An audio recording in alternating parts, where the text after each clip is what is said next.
like a baby whenever I go to sleep, and I, like you, I wake up early. Oh, yes, thank you. Yeah, I'm glad to see you again. Very glad to see you. Well, it's, I think, going to be a good conference. Many of my friends are going to attend, at least part of it. You know, I have a very good friend in Bank of Japan. He regrets that in Japan it would be after midnight, you know. So he's even older than I am. So yeah, but if there is a recording, he wants to hear it.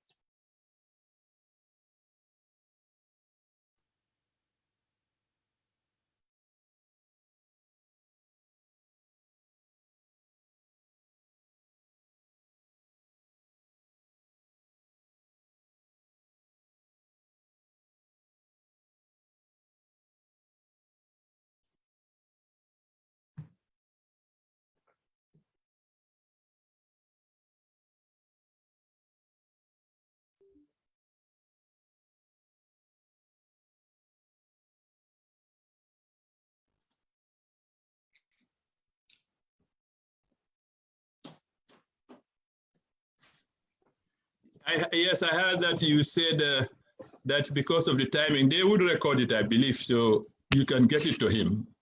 Okay, I think that will be good because I can then use it in my classes and seminars as well. Yes. Thank you very much. Thank you very much. And I see some of my friends also here, like Sadaqat is there. Yes, and I see. I see Sarah is here also. Alhamdulillah, fine. Assalamu alaikum, everyone. I see Lamin and other familiar names. By the way, I presume that we can share our PowerPoints. That's already arranged. Yes. How are you, Sarah? Doing well, thank you. I'm so pleased that this event was able to come together. Eid Mubarak, everyone, and looking forward to a great discussion today. Thank you. I've appreciated very much. I'm glad to see you again, Sarah. You too. Thanks so much. And welcome everybody else. We are waiting for our chairman and some of the authors to join us. Some of them I know have got connection issues, like Dr. Cham, who is in the Gambia at the moment from Washington, D.C. And he's trying to connect. I see Professor Hassan also. How are you, Prof? I'm all right. How about you? Fine, Hello, thank you. Welcome. Welcome everybody. Hello. Welcome everybody. Haider bhai, কেমন আছেন? আমি খুবই ভালো আছি সময়ই আল্লাহর মর্জিতে। Okay. So you know, Professor Haider Ali Khan is from Bangladesh, so it's greeted in Bengali to each other. Yes, wonderful. I have learned through Prof. Khan and yourself that they are very, very brilliant Bangladeshi scholars. And I see Tamsir here as well. Hey, Tamsir, are you still in the United States or went back? No, I'm in the Gambia right now. Hello, so Prof. Good afternoon. Good afternoon. Good evening to everyone. So you have finished your Harvard degree already? You went back, or are you staying in the United States? I'm with the IMF. Yes, I'm in the US. Oh, you joined IMF. You didn't go back to IDB, right? Well, I have something at the IMF, so I'm at the advisory. I'm with the board right now.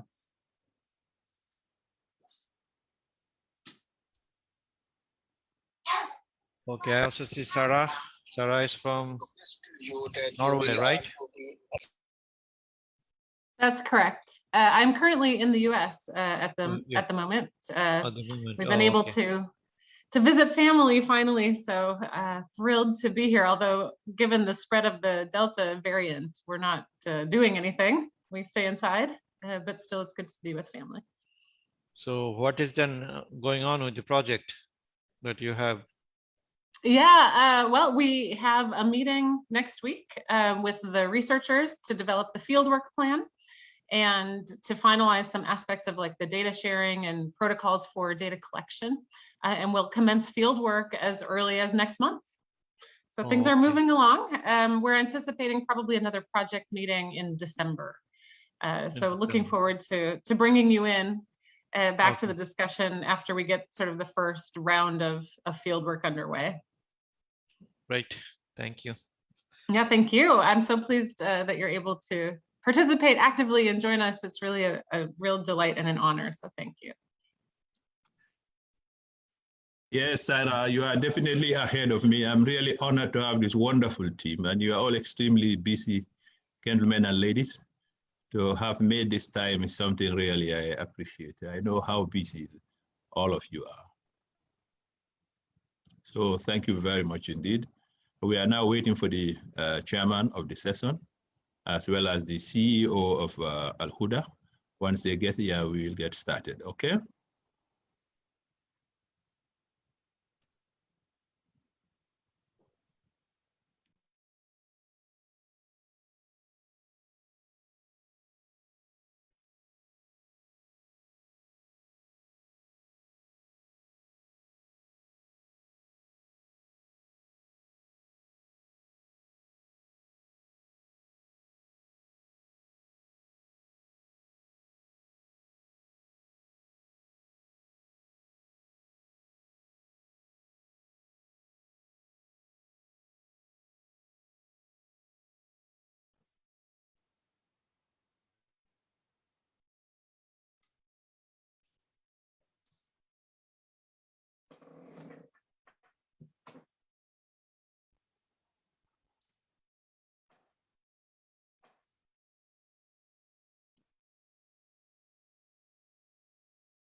Ladies and gentlemen, I just got the CEO of AlHuda.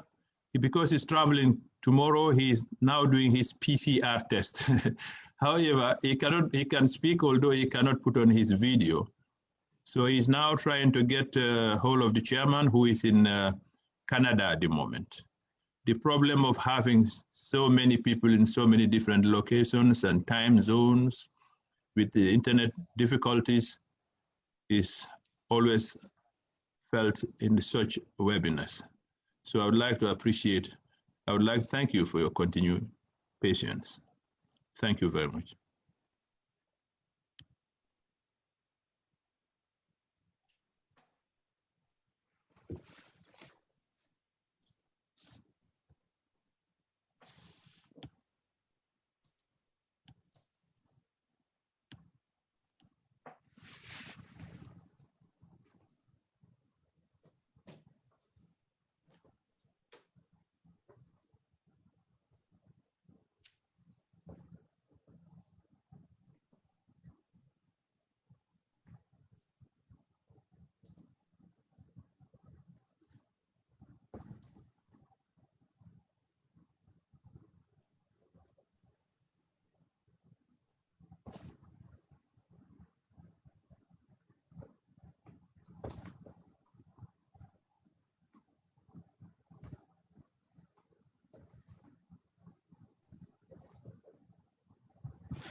I am looking at some of the names here.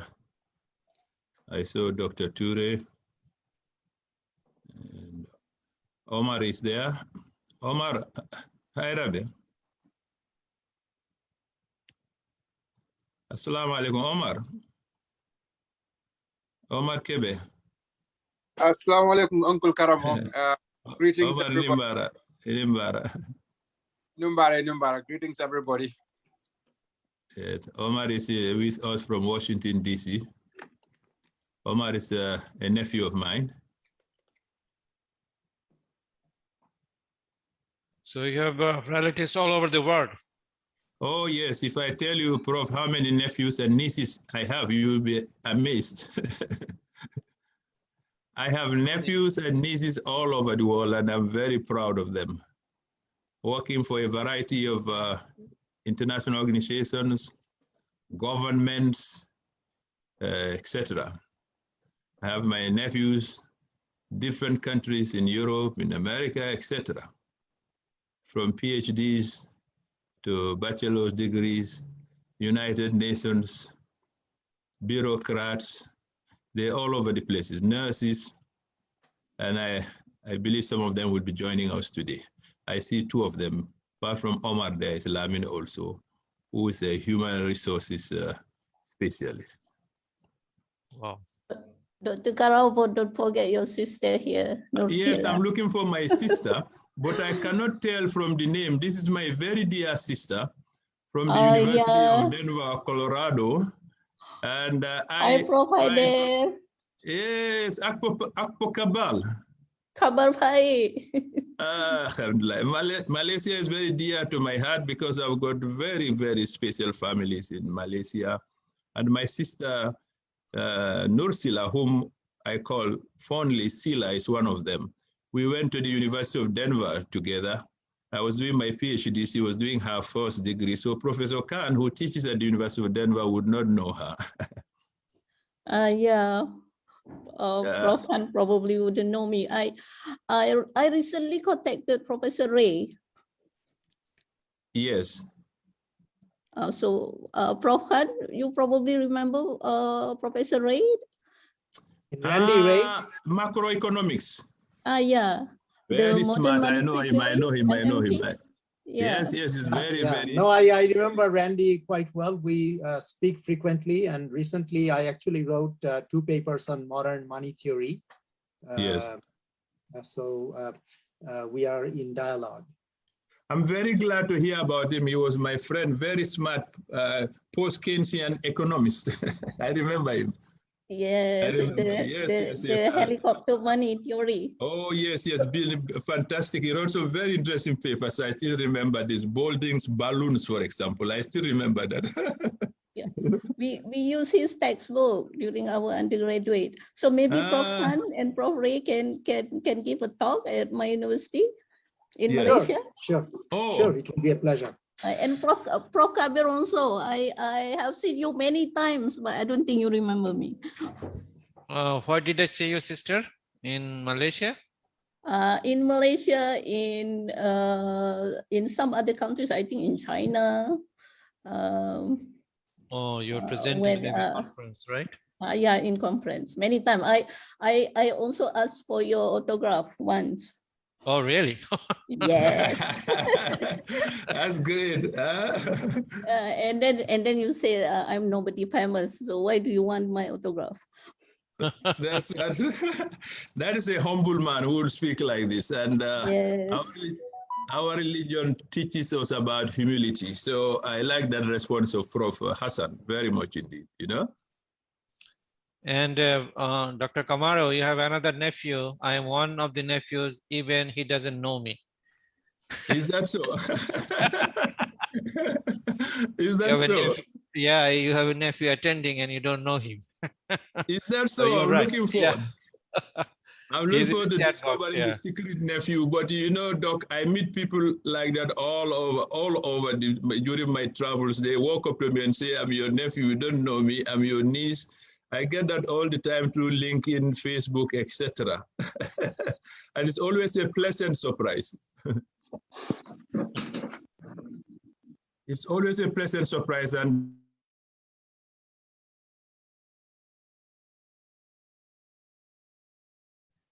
it's always a pleasant to bump into the nephews and nieces that I do not know. And whilst we are waiting for our CEO and the chairman, I'm glad that we are having a conversation here. And I am really honored to have you and the team with my eminent teacher and friend and big brother, Professor Khan. This little book, which only 8 chapters, have brought incredible people together. And people that I did not know, people whose humility has really impressed me. People who are not only scholars, but good human beings, humble human beings, people who have made incredible achievements, yet are accessible and continue to make great strides in different areas, including Islamic finance. I am really humbled to be part of this team and to have the incredible attention that I have had from all of you, from my teacher to Sarah now, who is an American but based in Norway. It's a great team, and this team and the story of this book and this team are actually bigger than the book itself. Personally, it's been a real learning voyage for me. I've learned so much with the experience with this book and relating and getting to know all of you. And I wish to again thank you. I should have perhaps done this when our chairman is here formally, but whilst we wait for the chairman, I'd like to take the opportunity to thank all of you, including my young brother Tamsir, who has joined us, and other people. Assalamu alaikum, everyone. Wa alaikum salam. Other people who may be listening to me, but I'm not aware they're there. Professor Asad Zaman, I have not seen him. Prof, are you there? Yes, as we wait for our distinguished chairman, I would like to start our session formally, and I would be introducing AlHuda CIBE and representing it on behalf of Mr. Zubair Mughal, and we shall start our session soon as Mr. Chairman joins us. Yes. That's a good idea. We can get started, and when the chairman comes, he will join us. That is fine. I have no problem with that at all. Okay? Yes, of course. Actually, I would really appreciate if Mr. Tariqullah would be joining us shortly, but I would start with the introduction of AlHuda CIBE, and then we shall continue further when Mr. Tariqullah joins us. Yes, I will do the introduction from our side, okay? Yes, of course, that will be superb. Yes, so you can go ahead and do the introduction from the AlHuda side, okay? Yes, thank you so very much. So AlHuda Center of Islamic Banking and Finance has been serving the community of Islamic finance for a very long time now. It has been more than 10 years that we have established our name, our brand, and we have offered advisory and consultancy, research and development, education and capacity building, Sharia advisory, and publications and events are also published and organized in a routine manner, and most of them are successful. And alhamdulillah, just as the last time Mr. Karamo joined us was in the Tanzania event, where on the Islamic Finance, African Islamic Finance Summit, which was a very, very good opportunity to bring together all the people from the African and global market together. So similarly, we have our brands, which are Center of Excellence in Islamic Microfinance, our Halal Research Council, our True Banking and Sukuk, as well as Islamic Microfinance News and the Thaqaful Consultancy Wing.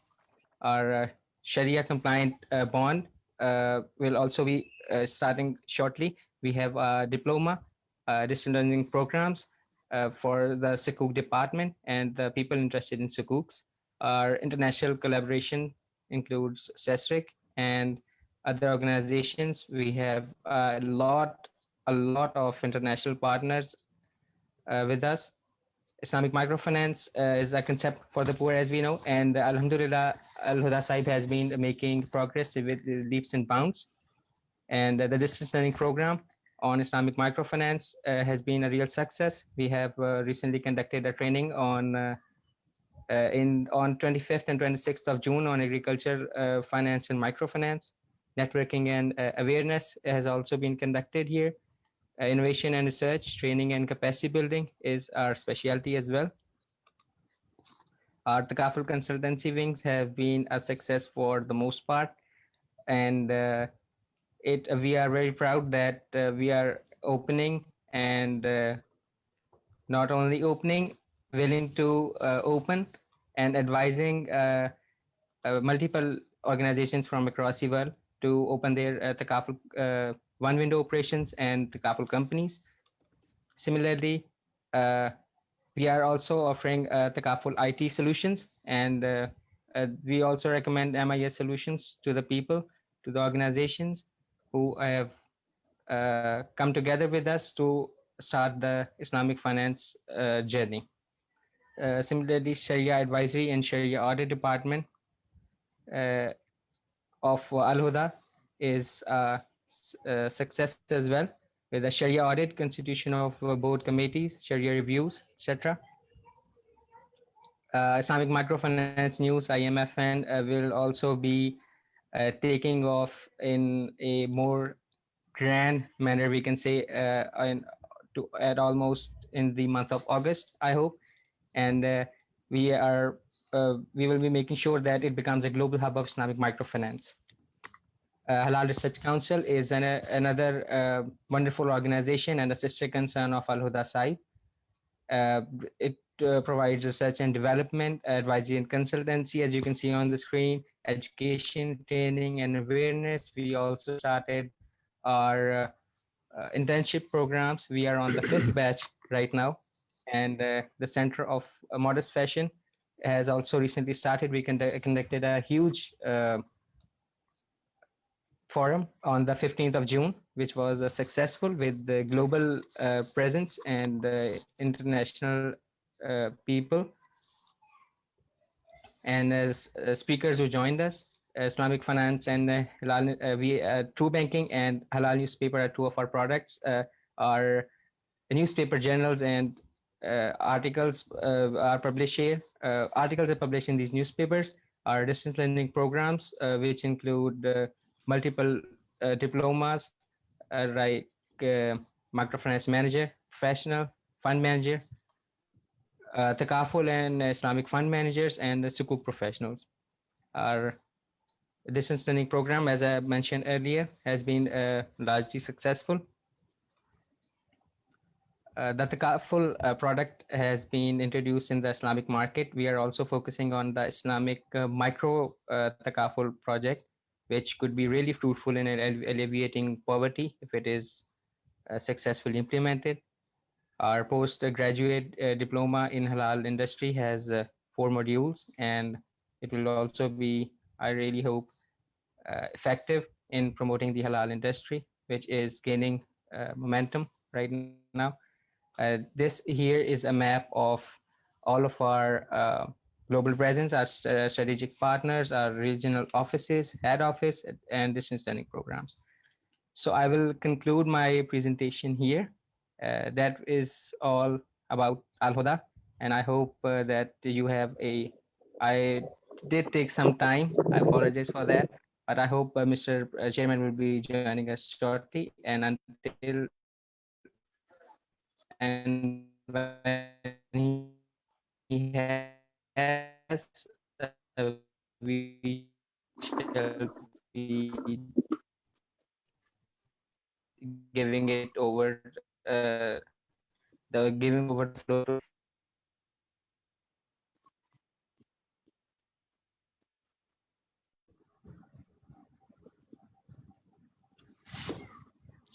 Thank you very much, Brother Abdullah, for the introduction. AlHuda CIBE. Mr. Chairman, Dr. Tariqullah Khan will join us shortly. Meanwhile, I will request to Dr. Karamu to continue the program, and so that whenever our Honorable Chairman will join, he will continue from there. He is right now in Canada, and he was in another event, and shortly he will join us. So, Brother Karamullah, it will be highly appreciated if you acting as a chairman and continue the program. Thank you very much. Thank you very much, my brother Zubair. You are indeed an ambassador for Islamic finance. That has really motivated me. And very few people like you traveling all over the world. In the last 3 months, I have seen you everywhere almost, Europe, Africa, Asia, etc. In some in fact, very, very unlikely places. I would like to say assalamu alaikum, good evening to everybody, dear friends who are here, coming from different parts of the world. We are indeed very grateful. I would like to tell you about the story of this book, because in putting this team together and getting this book written and published, I have learned a lot more about life than I have of Islamic finance. And therefore, I would like to share this with you, because often we achieve success, but we miss the bigger life, the broader picture, which is essential for satisfaction, for happiness, etc., etc. Therefore, I would like to share this story with you. In 2016, I arrived in the Ivory Coast, the capital, for a business trip. I wanted to see the Minister of Planning, and I made a request to meet her. She suggested that I should go and meet her at a conference. I thought this woman, this lady, this honorable minister, doesn't want to meet me. Why ask me to go and meet you at a conference? I wanted to see her in her office. I called the secretary and asked the secretary if she would be available in her office, but the secretary said, no, the minister said you should meet at the hotel called Hotel Ivoire for the conference that would take place. I went to the conference, and as I walked in, I met the minister, and as I walked into the conference, I saw a very unhappy man. He was almost shouting out, what is sukuk? What is Islamic finance? I am a Muslim, I don't know anything about Islamic finance. You come here, you give money, you hear sukuk, sukuk, sukuk. What is sukuk? What is Islamic finance? At lunch that day, I met my friend who introduced me actually to the minister. I wasn't aware that he was in Ivory Coast. So I drew his attention to the unhappy man at lunch. And I said, did you hear what that man said? The man said didn't know anything about Islamic finance, although a Muslim. And I said, this is true. I actually know very little, very, very little about Islamic finance myself, in spite of my experience, my training, etc. He said, Karamo, yes, true. Most Muslims do not know much about Islamic finance.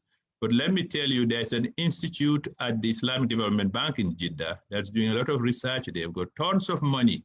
It's called the IRTI, part of the Islamic Development Bank. And they're doing a lot of research, and their role is to disseminate information on Islamic finance. I thought that's interesting. Let me look at their website. He clicked on his phone, and I saw IRTI. And when I saw it, and then guess what? The first thing I saw was an advert. Okay, 2016 Competitive Research Award for Scholars and Practitioners in Islamic Finance. And I looked at it, they were actually requesting for submissions of papers. I left, went back to my office, something kept on telling me, no, go and look at that advert again. I looked at the advert again, I thought, this is interesting. I am going to make a submission. The submission was, how do you promote Islamic finance in Africa? Top, bottom, or bottom down, or bottom up? I submitted my proposal. A few months later, to my surprise, I was informed that I got an award to do research in Islamic finance. I got paid. When I got paid, I had an idea. I'm going to do a research project in the Gambia where I can employ many people at the same time, do a survey trying to determine how many people in my country have an idea of Islamic finance? Whilst I was doing that research, I got a call from a friend of mine I did my PhD with under Professor Khan at the University of Denver. And he called me. He's now a very prominent macro hedge fund manager in Abu Dhabi. And he told me, Karamo, Professor Khan is trying to reach you. He wants to write a book on Islamic finance. I told him, Nabil, Professor Khan is many things I know. He's one of the greatest scholars in this world. He's a poet, he's a musician, he's a mathematician, name it, political sciences, econometrician, everything, but not Islamic finance. I don't remember him teaching me anything about Islamic finance.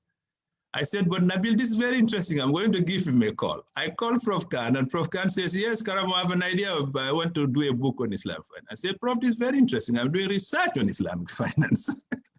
I'm employing 40 people in the Gambia who are doing a survey for me on Islamic finance. This could be a chapter. And as usual, you and I can edit this book. Now, the University of Denver, Colorado has produced eminent students, some of whom you would know. The current president of the World Bank, David Malpass, Condoleezza Rice, the former US Secretary of State. You can go on and on and on. But people don't talk about the great scholars of that university. Professor Khan is one of them. I happen to know and be friends and very close to three special ones. One was the director, the chairman of the Department of Statistics. The other one was the chairman of the Department of African Studies, Professor Shepard and Professor Campbell. Both of them have left this world, but Prof. Khan is here with us. So Professor Khan is one of those great scholars of a great university. So we decided, we did 3 books together when I was finishing my PhD at the University of Denver. So I thought this is an opportunity. After 20 years, I'll do another book with you. So we now started contacting different people, and with his help and my networks, we met this incredible group of people. Professor Kabir, who has multiple professorships at the University of New Orleans. 2016, the same year that I applied for this award at Islamic Development Bank, he was the winner. He became the Islamic Development Bank's laureate in Islamic finance. Then there was Sarah, this incredible lady, American now at the CMI, Michelsen Institute in Norway, one of the most influential think tanks in the world. And Sarah has great interest in Islamic finance. And I'll tell you about Sarah a little bit more later. But Sarah joined us and talk about authenticity in Islamic finance, the question that many, many people ask.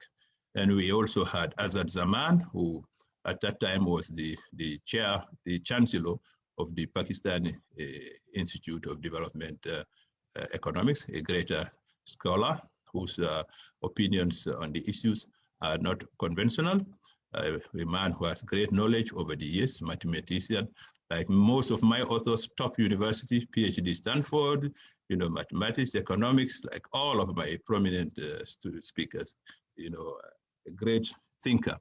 And then I have got Tamsir Young, my young brother from Gambia, who is also a computer scientist and economist, currently at the IMF, at that time ISD, IDB, then went to Harvard.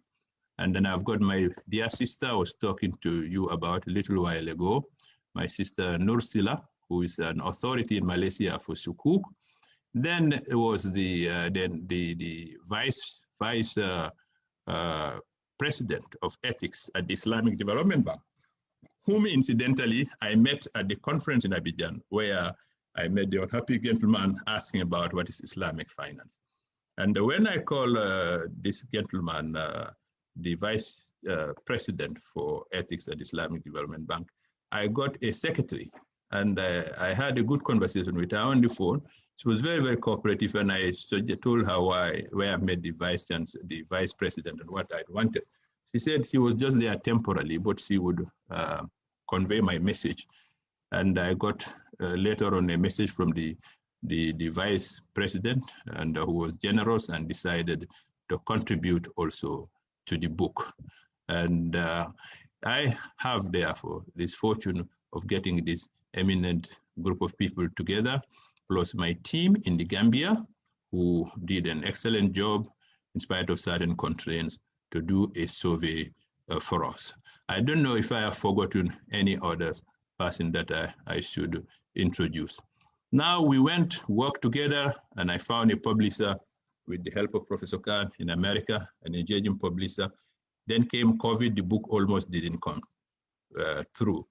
But the publisher was very cooperative, and with Professor Khan, myself, and my authors, we worked together in a case of exemplary teamwork, and we managed to get the book out in August last year. Incredible feat indeed. Now, in this journey to get this book published, as I said, I learned more about life than about Islamic finance.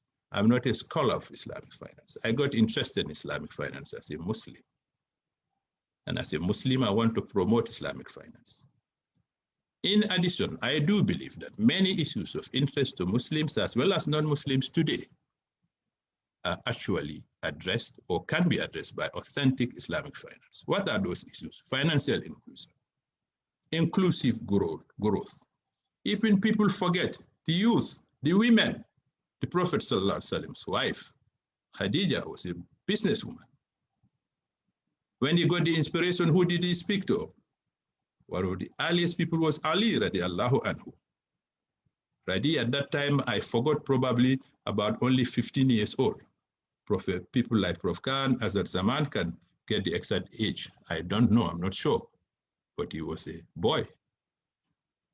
ESG, environmental, social governance, many things today non-Muslims are caring about Islamic economics and Islamic finance, have been talking about for 1,400 years.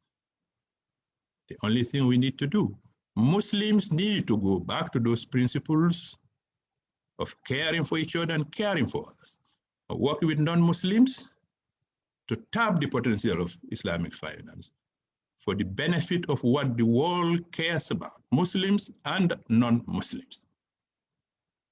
In the process of trying to get this book published, I learned a lot. And I asked myself many questions. Opportunities do come with many questions. I asked myself, why did I go to Abidjan when I did?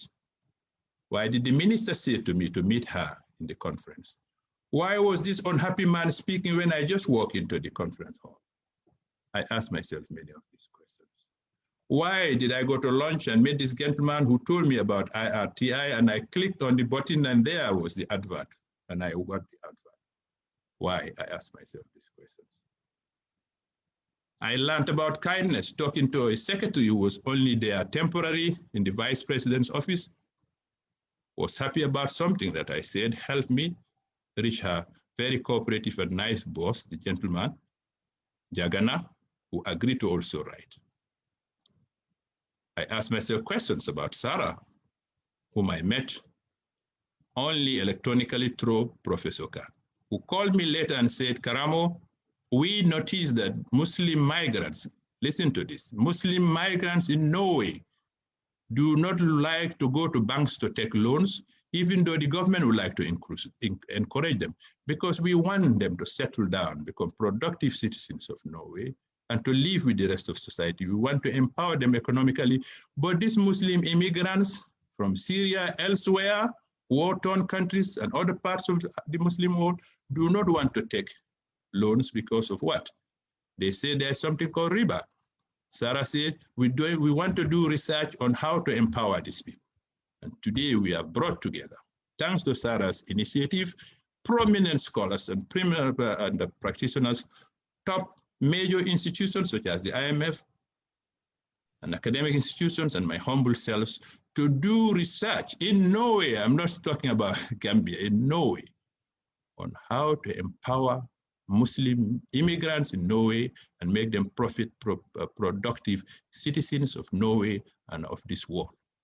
Islamic finance has that potential of bringing Muslims and non-Muslims together to work together for a better world. And it is in this context that I am also interested. I have learned a lot in this journey. Not only have met great men and women, Muslim and non-Muslim, I have indeed also learned that inspiration do not always come from success and successful people. I was inspired by the fellow Muslim who didn't know anything about Islam. I have learned in this journey that in spite of its name, Islamic finance is for Muslims as well as non-Muslims. I have learned as a Muslim that I need to work with fellow Muslims and non-Muslims, great scholars like yourselves who know much more than me. I need to work with ordinary Muslims. I need to work with practitioners to push forward this agenda called Islamic finance, which is different from Islam finance, which is a business which cares for the communities as well as entrepreneurs, which I do believe applied authentically, although complex as this book points out, could be of great benefit to our world, Muslims as well as Muslims. I thank you today for your presence. If you are a Muslim, I say welcome. If you are a non-Muslim, I say double welcome, because it would have meant you built a bridge and crossed it to join us together, to work with us for a better world through Islamic finance. Thank you very much. Wa alaikum salam wa rahmatullah.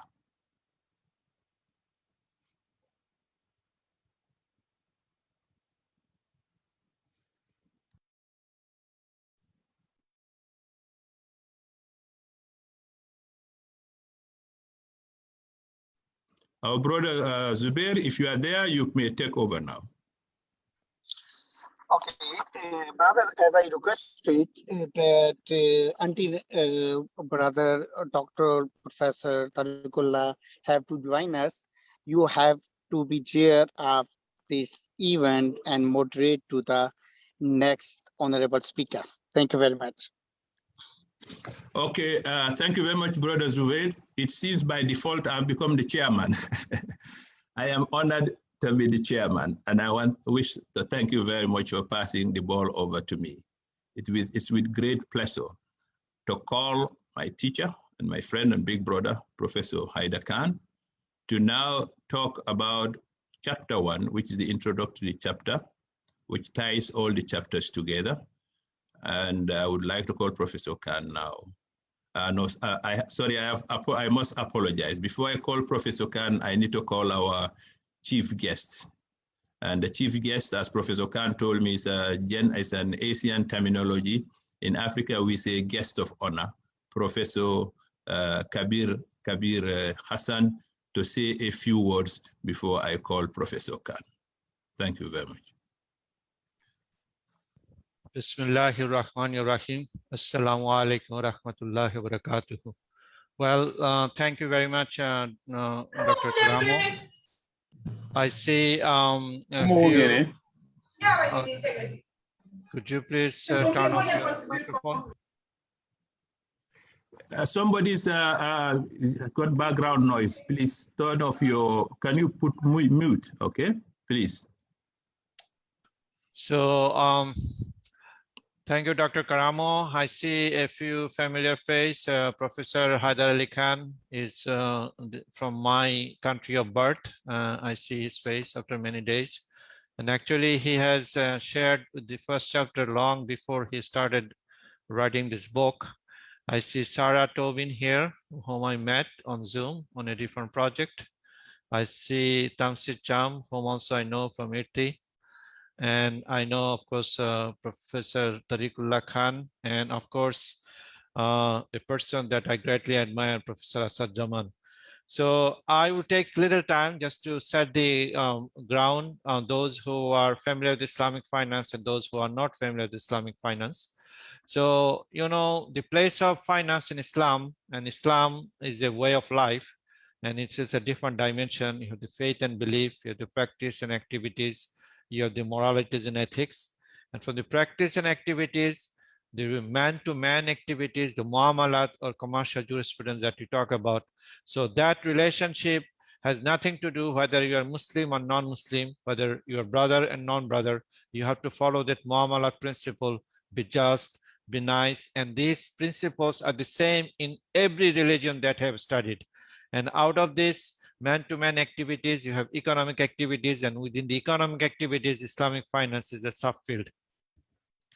Now, the Islamic finance is growing very rapidly. By 2024, the global Islamic finance industry will reach about roughly $3.7 trillion. In 2019, Muslims have spent roughly $2 trillion on halal sectors inspired by ethical consumption. By 2024, this amount will reach $2.4 trillion as a 5-year cumulative growth rate of 3.1%. And there will be 8% decrease in global Muslim spend in 2020. The data, that's what it shows on food, pharmaceuticals, cosmetics, fashion, travel, medical, and recreation sectors, and except for travel sector, all other sectors will return to pre-pandemic level by the end of 2021. So what is Islamic finance? It has a different aspect to it. So we talk about it's a risk-sharing finance, it's a prohibition of interest, promotion of exchange and trade, it's an information asymmetry. Then you have financial inclusion. The entrepreneurship has been encouraged, is a redistributed instrument. Islamic social finance, you call this zakat, qardul hasan, waqf, sadaqah. Then corporate governance and leadership, economic institutions, property rights are well defined, contracts are based on trust, rules of markets, business and ethics. And finally, economic development, economic social justice, inclusive growth, or shared prosperity that we talk about. Now, there are different aspects of Islamic finance, the key intrinsic principles. So you can start with socioeconomic justice. You have the regulatory control, corporate governance. You cannot sell debt except at face value. There's a greater reliance on equity. One cannot sell or lease unless he or she possesses it. So ownership is very important. Ban on interest. Sold or leased asset must be real. You cannot sell a financial instrument except the face value. No pain, no gain. No ambiguity or speculative activities. Ethical investing is encouraged.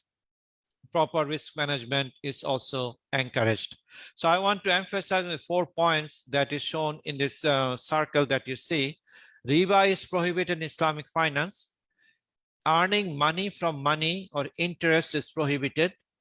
Profit, which is created when money is transformed into capital by effort, is allowed.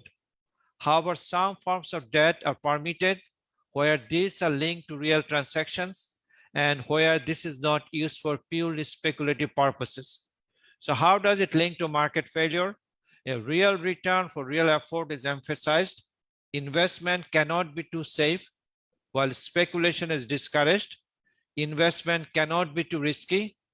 This might have productive efficiency spillover benefits, positive externalities for the economy through linking returns to real entrepreneurial effort. Fair profit sharing is the second principle. The intuitive explanation, symmetric profit sharing, usually the ideal form is musharaka, is a preferred contract form, providing effort incentives for the manager of the venture, while both the investors and the management have a fair share in the venture's realized profit or loss. A linkage to the market failure, aligning the management's incentive with those of the investor may, in contrast to pure debt financing, once again have productive efficiency spillover benefits for the economy through linking realizable return to real entrepreneurial effort. Third principle, no undue ambiguity or uncertainty. This principle aims to eliminate activities or contracts that are gharar by eliminating exposure of either party to excessive risk. Thus, the investor and manager must be transparent in writing the contract. This is one of the largest verses in the Quran. Must take steps to mitigate controllable risk and avoid speculative activities with high levels of uncontrollable risk. And how does connect with market failure? This may limit the extent to which there are imperfect and asymmetric information problems as part of a profit sharing arrangement. Information problems might, for example, provide the conditions for opportunistic behavior by the venture, like moral hazard, undermining investment in all similar ventures in the first instance. And the fourth principle, halal versus haram sectors, and very similar concept exists in monotheistic religion and other religions as well. The intuitive description, investing in certain haram sector is prohibited, like alcohol, or armament, pork, pornography, and tobacco. There are other also prohibited items since they are considered to cause individual and collective harm. So what is the linkage to market failure? Arguably, in certain sectors, there are negative effects for society that the investor venture might not otherwise take into account, like negative externalities. Climate could be one, and there is a lot of emphasis on climate right now. Prohibiting investment in these sectors might limit these externalities. So what does Islamic finance do? It brings value to society. So it stimulates economic activity, entrepreneurial, while addressing poverty and equality. It promotes comprehensive human development. It advocates fairness. It promotes social justice, trust, cooperation, solidarity. It requires a balance between individual rights and rights of the society and state. Doing good is encouraged, does not subscribe to encroachment on anyone's property rights. So Islamic finance should engage in socially responsible activities to assist individuals or societies to enhance their living and environmental conditions. So it also contributes to financial stability, because the elements of Islamic finance that contribute to financial stability requirement that the financial transaction be supported by real activity, profit and risk sharing, hence built-in risk management. It has a robust governance process. It has embedded transparency, and also by avoiding speculative or illegal activities. And Islamic finance and ethical finance share some common goals. Both have long-term orientation, not short-termism and sustainability. Both have financial inclusion, ethical values, economic well-being, and preserving interest for the next generation. But there are a slight difference in focus. In ethical finance, there are more priority on the environment, adding value to the society, but Islamic finance is strongly anchored to the real economy, and also it has strong built-in elements of financial stability. Now, there is a convergence between ethical finance and Islamic finance. That's where all the tradition, religious tradition, faith tradition converge. Doing more on ESG issue is helpful to Islamic finance in addressing the criticism leveled against it for putting legal technicalities of Islamic commercial jurisprudence over economic and moral substances. So Islamic finance has been learning and continue to learn from developments in socially responsible investing and adopt accordingly. The reverse, that SRA investing adopting Islamic finance conservatism is less likely to happen, because the financial conservatism built in Islamic finance prohibition does not feature prominently among the priorities of SRA investing customers and providers in its core markets. That said, the better Islamic finance becomes at managing ESG issues, the more likely it is to be accepted as part of the SRA investing. So what is Islamic finance? So it is rooted in divine law. That means there is a prohibition of harmful transaction. It promotes economic justice for everyone, regardless of faith, circulation of wealth, interest concentrates wealth, commoditization, so backed by real assets for real growth, risk sharing, does not transfer risk to the borrower. So if you compare, the lending is a debt-based economy and investing in an ethical equity-based economy. So in a lending, debt-based economy is a win-lose framework. So it's a zero-sum game, but the equity-based system is a win-win framework. And in lending-based system, it creates debt. So there is this financialization we talk about. But in investing in equity-based, invest in real assets. In lending, debt-based economy, risk is transferred, and equity-based system, risk is shared. Unfair gains for profit and losses in lending-based economy or debt-based economy, just and fair profits and loss sharing in equity-based economy. Rich gets richer, poor gets poorer, and you see all the statistics. Yesterday, this the Forbes list of 2,000 billionaires came out. There's a 2,275 billionaires in the world. 1% the 1% people own about 50% of world wealth. But having said this, did Islamic finance really are going in the right direction? So it was initially launched to avoid interest-bearing system, to promote equity-based financing, to share profit and loss among various stakeholders, to avoid a priori fixed return. so that business return can be attached to risk to place productivity at the center of financing. However, it is not going in that direction. We made the choice. The recent scholars, Sharia permissibility rests upon procedures, not outcomes. This procedural compliance, or so-called form versus substance, largely explains why Islamic banking was stuck in the form, ignoring the substance, versus the idealists, those who started this movement. Sharia was revealed by God to protect some key objectives called objectives of Sharia or maqasid of Sharia, hence looking for process compliance such that they negate those underlying objectives is uncalled for by Sharia.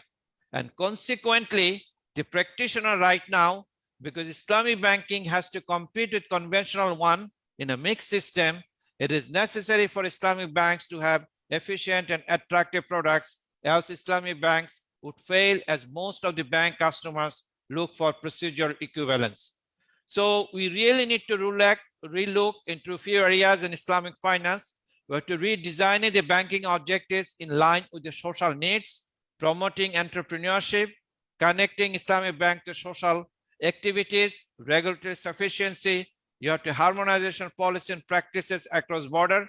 For example, if you want to promote Islamic finance in East Africa, you have to a sort of harmonization policy of different African countries. Of course, you need to build awareness and education that one of the papers by Dr. Sonoko in the book mentions.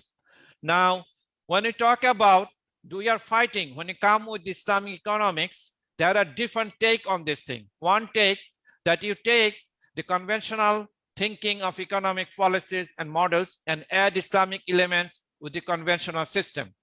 The another school of thought say work on institutional change because Islamic system calls for different institutions. The third way of thinking, when you talk about the core values of Islamic economics, work on social finance instead of commercial finance. The fourth way of thinking, work on environmental issues and circular economy. Tariqullah Khan is a big promoter of this because this is closer to Islamic finance. The fifth, work on Islamic moral economy at philosophical level. Muhammad Asute talks about this a lot.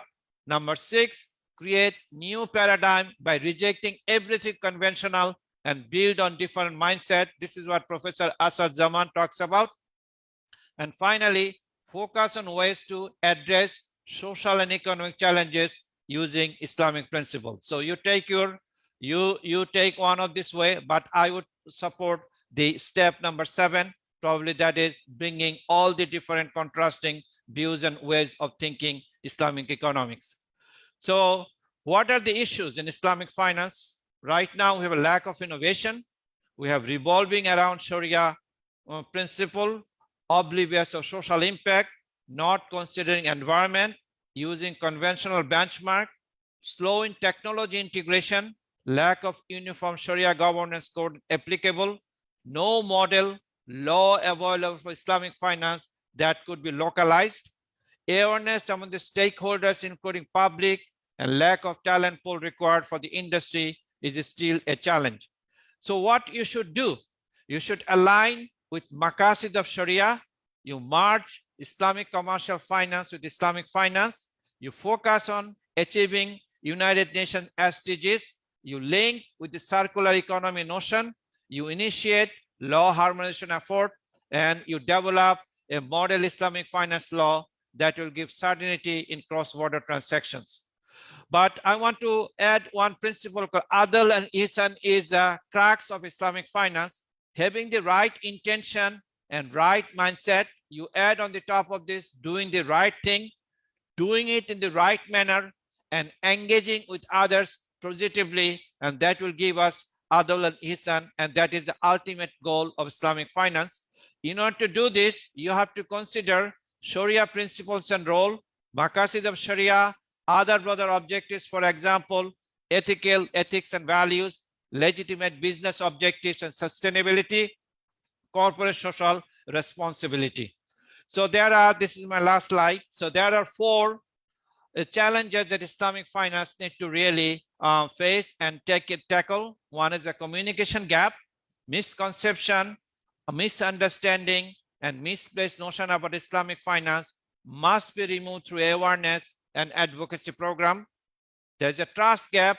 Social business and impact investing should be emphasized to remove tension among the stakeholder Islamic finance industry. There is an innovation gap. Balance between macro and micro maqasid should be maintained. The so-called form versus substance or financial engineering. And finally, and this is probably one of the takeaway from this webinar event, the talent gap. There should be a new brand of scholars who are well versed in Islamic jurisprudence and secular financing techniques and mechanisms must be nurtured. That's all. Thank you very much, my friend. I'm sorry I take a little bit longer time. Just want to give you a sort of the one-on-one Islamic finance. The book actually has covered all the different dimensions that I talked about in this brief introduction to you. Thank you very much. Thank you very much, Professor Hassan. Indeed, we are very grateful to you for have covered in a very comprehensive manner, not only the book, but the subject of Islamic finance. We wish to thank you very much. And as you were talking, he just reminded me of one of the numerous benefits that have come out of this book project is that we have 2 new book projects. And one is being edited by myself and Professor Haida, who's leading it, and Professor Hassan on Islamic finance and economic transformation in Africa. And then another one is being edited by Professor Kabir, myself, and a student of his on Islamic finance and sustainable development in Africa. Now, I am pleased that we have a gathering of eminent practitioners and scholars here. So you're most welcome if you think you can contribute to any of these books to write to us and proposing chapters. We have an outline we can send to you and you look at it. I would be very, very pleased to hear from scholars who have a track record in this area or young scholars who feel they can contribute and can write very well and deep and thoughtful research. You are most welcome if you feel you can contribute to these 2 new book projects that have arisen from this one that we are talking about today. With that, I would like to call Professor and my teacher, friend, Professor Haida Khan from the University of Denver, Colorado. Thank you, Prof. Please go ahead. Thank you, Karamo, and thank you, Kabir, for an excellent introduction to all the issues. I think that makes my job and everybody else's job this masterful coverage. Let me share my screen. Hope that it worked. I will minimize this. Okay. Now I see that I'm scheduled for both chapter 1 and chapter 2. I will not take 20 minutes. I'll try to confine my presentation to 15 minutes if I can and cover both the chapters. Because of Kabir, again, I don't have to spend as much time, and everybody else is going to present their chapters. So I will not summarize the chapters. But let me motivate our discussion in the present context. If you read through chapter 1, especially which Brother Karamo and I wrote together, the very last 2 words are COVID-19 and beyond, I think. So we can begin with that unhappy state of affairs, which we shall overcome. But we need to put all our resources together and work very hard. And let me just go to the very last point here. Islamic finance may help under these circumstances if there is sufficient transparency and accountability. So IFS globally clearly is not large enough in the world economy to have global effect, but possibly large specific positive local effects where it is dominant. But all the dimensions that Kabir mentioned will have to be attended to simultaneously, and it is not such an easy task. So we do have a lot of challenges, and our book is really a drop into this ocean of efforts that will be required. Now, the background about financial instabilities and economic crisis, I think, also are important. And you can start in 1994, although we could go back even farther than that, and come all the way to the present crisis and the new Cold War and geopolitical tension.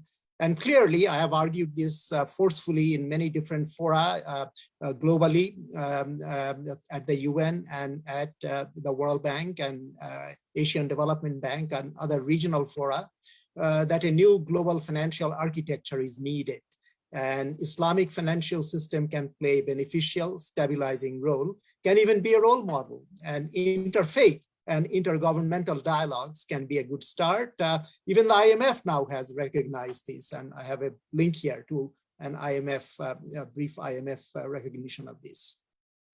Now, we do have problems of conceptualization, and I want to just focus on one aspect, which Keynes actually discussed in his great book, The General Theory, in both chapter 12 and chapter 17. But one of the deepest questions, I think, raised by Islamic financial system issues and Islamic economic systems more generally, is what I'd call endogenous, socially responsible expectations formation. Is it possible? If so, then it could lead to less opportunistic behavior and an increase in well-being of all, a more ecologically and ethically sustainable economy. All Western secular economists from Hume till now fail to raise this question adequately, in my humble opinion. Recent attempts to reconcile opportunistic self-regarding behavior with common good has failed spectacularly under neoliberalism. So our book really raises these very important, timely, as well as almost timeless issues of expectations, among other things. And I should also mention that one of the contributions of the book is not just about complexity of causality and the complexity of various effects and subtle and intricate interconnections in a complex machine, as Keynes called it, such as the economy. We also point out that given the kind of non-Islamic structure, let's call it, uneven development in a financial system, uneven development more generally in an economic system is inevitable. And this creates inequality, this creates stress, friction, tensions, both geopolitically and geoeconomically. One of my senior brothers, Dr. Zaidi Sattar of Policy Research Institute, a top advisory organization in Bangladesh, of which I am a part, calls this geopolynomics, which is a nice construction. I brought in the scope, as Kabir pointed out, to include ecology as well. So I call this ecological global political economy, and also it is evolutionary. Time is important, historically speaking. It's not just logical time, not just a symbol. Okay, we will point those things out. And there are these problems of conceptualization, as I pointed out, but stability during the crisis and what Islamic finance can do to promote this is really very important. And we should ask seriously, would the global crisis that we experienced, and we are not quite out of it actually, in my own opinion, would that global crisis have occurred if Islamic principles had been followed? So this is a very important historical counterfactual, which I will come back to counterfactuals again, because good modeling should be able to answer counterfactual questions of various kinds, not every kind, but of various kinds. Okay, and again, others will cover this, so I will not spend much time on this. But I have coined this expression, institutional modern Islamic banking and finance, or IMIBF in short. And we know the history of that, as well as history of thought, which actually predates even Muhammad Bakir al-Sadr's great book published in 1961. And today it's actually developing very quickly, as has been pointed out already. And in my view, IMIBF will play an increasingly prominent role in the global economy. Its share in the global economy will increase. So what are the implications? How can we answer this question as fully and as usefully as possible, so that we can match thinkers of theoretical items with practitioners on the ground, because ultimately practice is what really matters. But before we go there, I want to emphasize some of the ecumenical aspects of my approach, certainly, but also I think it's consistent with Islamic approach, especially in the kind of modeling that I do. We need a rigorous approach, but also an approach that is non-dogmatic. Many people know this famous surah, the second surah, Al-Baqarah, from the Quran. And La ikraha fi din, the famous phrase, there is no compulsion in the religion, should be our guiding light generally.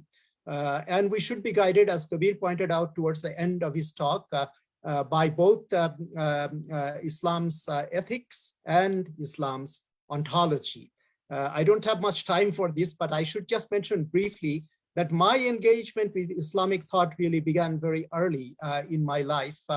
I was very blessed. My grandfather on my mother's side and my mother both were practitioners of Sufism, and my grandfather was truly an alim, truly a Maulana, a master. And I learned a lot, both about classical languages, Al-Quran, as much as I could at that tender age, and a few other things, but mostly about how to follow the right path, Siratul Mustaqim. That is very important, and Islamic finance is part of that path. I want to emphasize that. I also became a great admirer of who is justly called Sheikh Al-Akbar, Muhyiddin Ibn Arabi, and thanks to my grandfather's early teaching, I tried to learn Arabic better so I could read at least parts of some of his books in the original. And with my feeble efforts, I hope I learned something. Anyway, there are many thoughts here that are important, but let me just point out three very quickly. Tawheed is the fundamental bedrock of Islam, and it's not just in Islam. All the Abrahamic faiths, we know that we call them all Ahl Kitab, the children or follower of the book, or books in this case.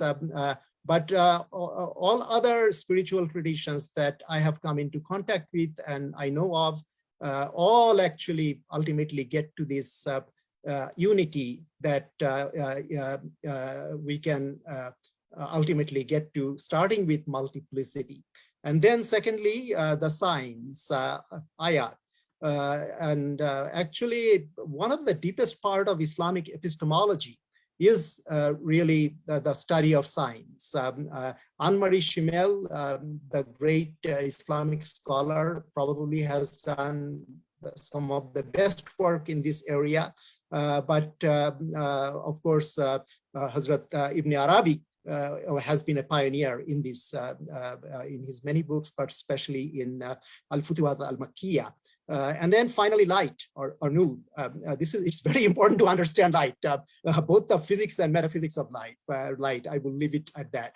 But ethics, I think, is something that we need to understand better, because analytical ethics distinguishes between meta-ethics, which are the general principles arising out in case of Islam and other deep traditions, a deep ontology. And then we have normative ethics, which is ethics of conduct, including ethics of conduct in the financial and economic sphere. So the lesson here is that economic and social institutions, especially contracts formulation and implementation, must adhere to the ontology, meta-ethics, and normative ethics of Islam, a distinctive institutional normative approach. And I've given here links to 2 lectures I've given on these subjects in connection with Ibn Arabi's thought, or my humble efforts to interpret his thought. So people are welcome to explore this further if they want to. But we do need to have creative thinking, as Kabir emphasized throughout and at the end. An example is the short-term liquidity like repos. Do Islamic financial markets need repos? And in Istanbul, Borsa Istanbul actually has launched this CTM. You can read more about it, and some of you may already have. It's really important to think how we can work through the primary and secondary sukuk market, for example, and then see if we can adhere to the Islamic principles, and also the need for liquidity, the genuine need for liquidity, not this M to M prime, making money with money without doing anything real, but really doing something real, and to avoid instabilities and crises. And here again, I will not spend too much time, but pose some questions about financialization of neoliberal economies. Could Islamic finance mitigate or prevent this altogether? My answer is yes. Financial fragility less with Islamic finance? Again, my answer is yes. What makes Islamic finance special from systemic stability perspective? My answer is that we need a proper model to discuss this, and I will go through a few slides on that.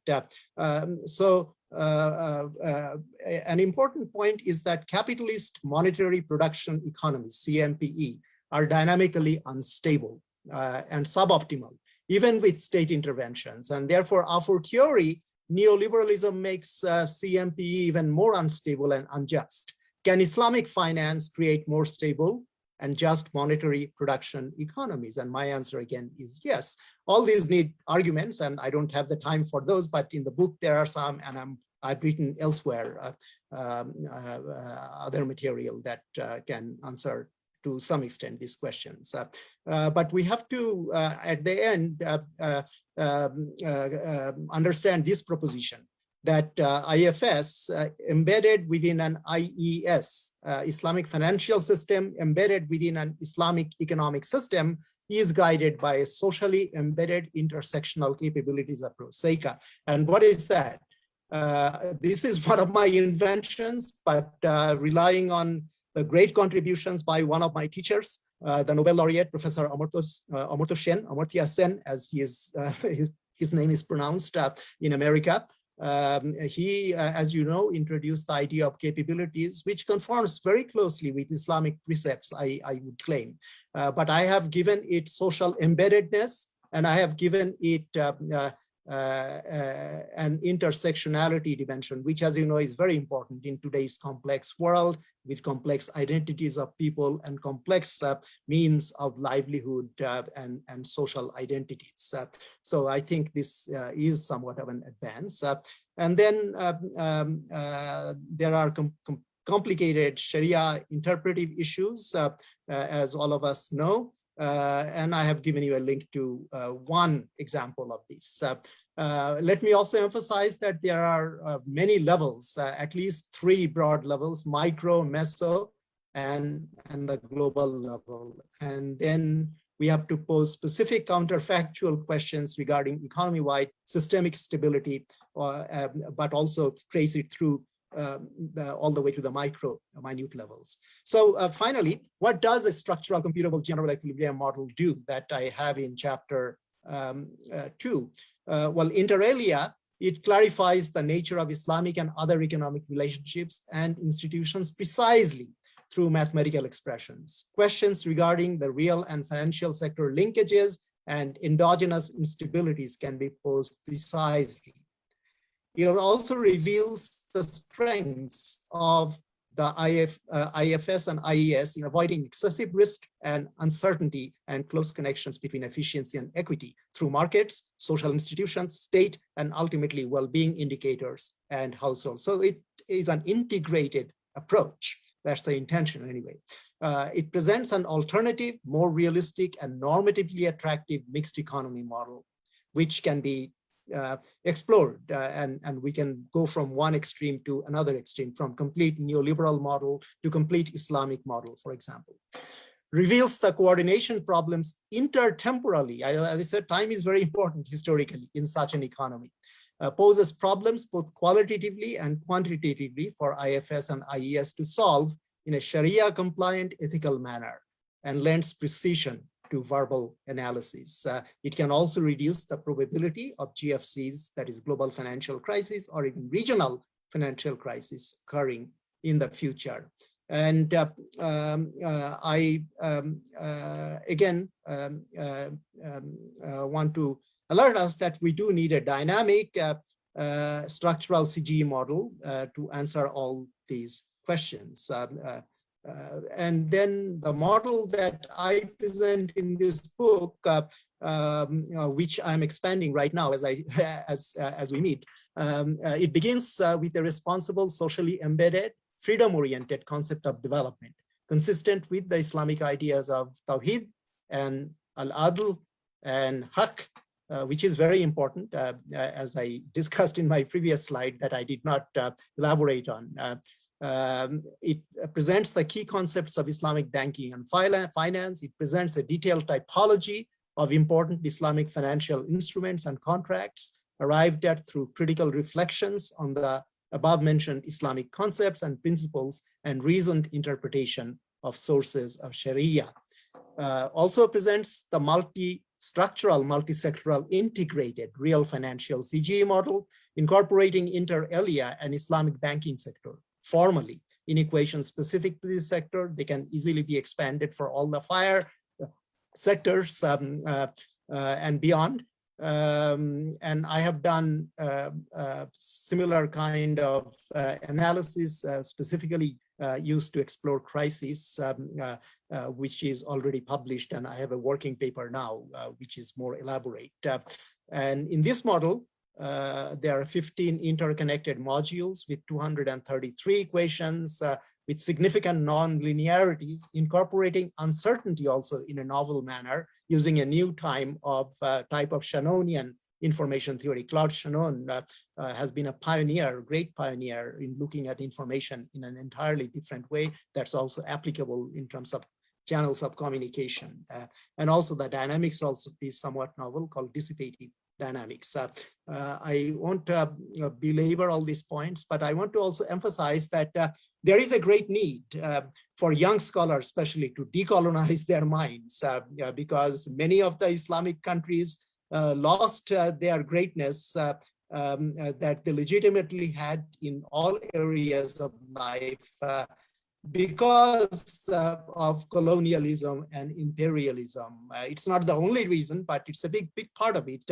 Although we have formal independence of many countries, we don't have independence in our mind. I think Professor Asad Zaman can add a lot more to this, but these are also applicable practically. From dependence and slavishness in thought comes dependence and slavishness in practical life. They are closely interconnected. Okay, I won't belabor the mathematical stuff because they are important, but they are not the substance. But I do want to emphasize that Islamic economics and finance must always be looked at as part of larger whole. And I want to say a few words about what I call Islam's normative pragmatics, that Islam is fundamentally normative, norms that are ontologically grounded, but it also has a pragmatics, which doesn't mean being opportunistic, which means being practical, being also of this world, although not always in this world. And I won't elaborate, but it's important in this light to understand axiology, that is axioms of action, the norms of action, and the systemic endogeneity of our own behavior. And I have several slides on that, but I won't elaborate. Ultimately, what we want to do is to integrate the micro, meso, and macro levels within an endogenous Islamic ethics and moral economy. That is very important. There's a very important book on moral economy of Islam. In English, I think it's the best book. There are many other books that are not in English, but this is from Cambridge University Press. I think Sarah actually refers to this book. So what we have to do is to bring ideals and practices together, and feedbacks in a complex system must serve to close the gaps between the two. This is an important claim, and I developed this claim. But practically, we also have to get an empirical picture. How do we do that? We do that by developing a set of Islamic accounts at all three levels. Build Islamic social accounting matrices at three, that is micro, meso, and macro levels, and regionally, and update these ISAMs at regular time intervals. Approximate dynamic features of material needs fulfillment and spiritual progress. Study the counterfactual institutional well-being implication of old and new institutions. Then we can find further support for this in Al-Quran and Hadith and Sunnah, but there are others who have studied this. And these are the fundamentals that Kabir already covered, so I don't need to belabor these. So let me just finish with some discussion of ISAM and value making.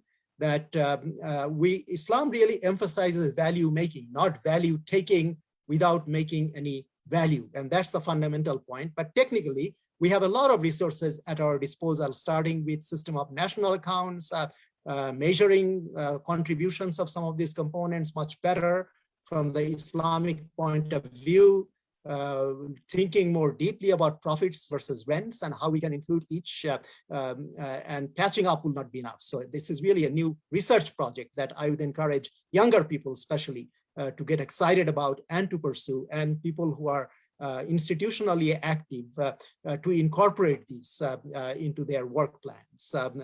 And I have worked a bit on prototypes from Egypt, Iran, and Turkey, but a lot needs to be done. And it's not the job of one person, especially a person who is now getting older every day and not in a productive way always.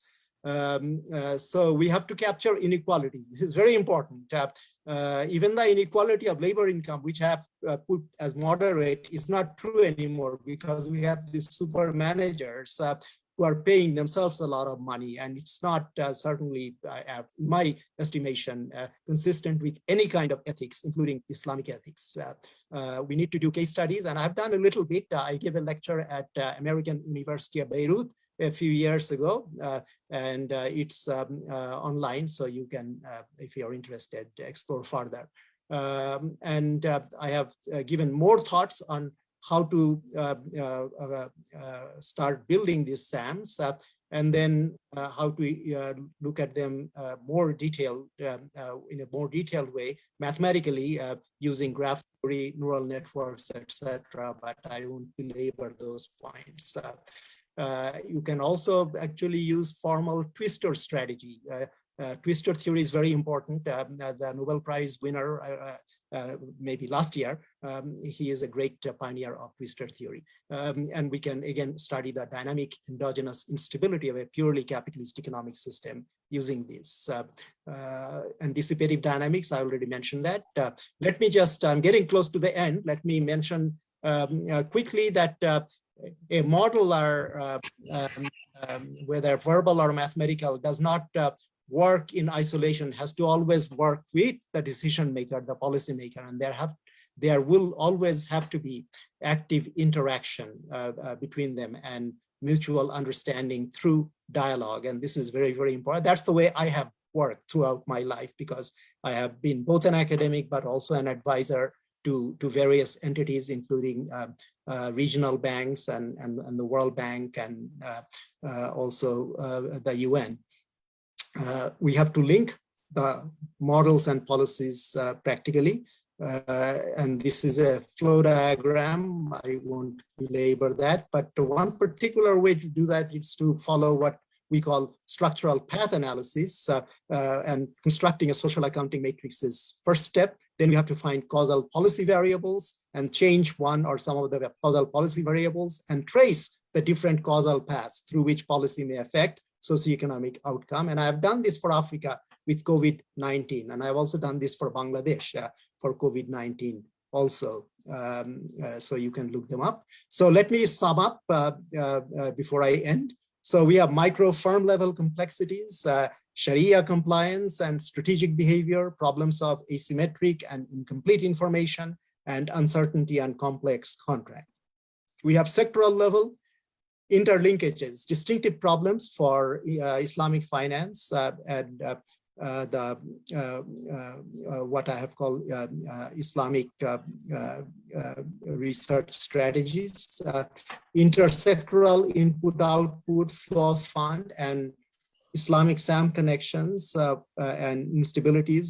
We need to explore them, and macro complexities, fallacies of composition that I didn't have time to discuss, but I think many of you know, and instabilities are how they are connected. How should the Islamic financial system interlink and interact with the Islamic economic system? What financial innovations are permissible? What will be the most parsimonious, ethically sound Islamic model for well-being of both humans and nature? And what would it look like in such a model? And I think that a properly constructed Islamic model will be consistent with SDGs. So I have some modest institution building ideas, starting with forming groups of financial experts. Some of it is already going on. We can do it better. However, we have to create research institutes in universities or outside of universities. Many bureaucratic barriers. We have to focus on studying well-defined specific problems of sustainable and equitable growth and distribution by concentrating expertise internationally. And much can be done. I want to emphasize this through networking by using AI, as we are doing now. AI by itself will increasingly play an important role in both IES and IFS. Hence, it should become a priority research area in its own right. Well, thank you very much. And at the end, I want to emphasize that we should know our limits. We have to recognize the need for thankful humility. Thank you very much. Alhamdulillah. Thank you very much, Prof. Khan, for that illuminating presentation. You have raised the key issues in a new area for research. And we hope that the recommendations that you have outlined in terms of cooperation and what needs to be looked at would be taken account of, inshallah, one of the 2 book projects that we are working on, just embarking on. And we are looking forward to people who have listened to you, who may be contributing, be able to contribute in this regard. With that, I would now call Professor Azhar Zaman, who is already introduced. And I think now he is enjoying retirement, but I wouldn't want to say enjoying because he's very, very active. He continues to be very, very active in the field of Islamic economics and finance. And I'm pleased to call him to share the ideas that he has outlined in his chapter. Thank you very much. I would like to, I'll keep this very brief, hopefully.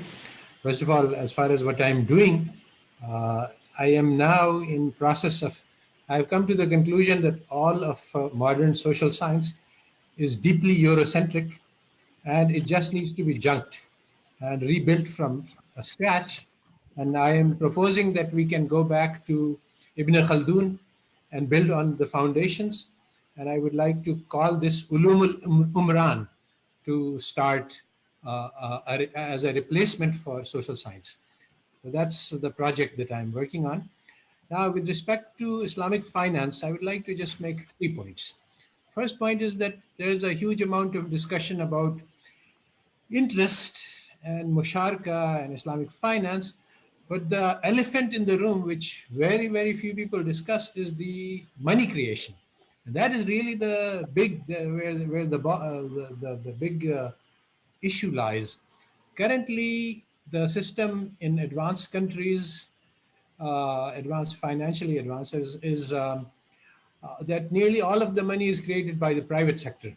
And the battle is going on to try to, the modern monetary theorists and sovereign money and many other movements are trying to win this power of money creation back to the government, which is where it belongs. But the private sector has gotten so powerful that they have easily blocked all such efforts. And basically it's private sector money creation that led to the global financial crisis. Interest is a very important part of this, but it's an element and not the center.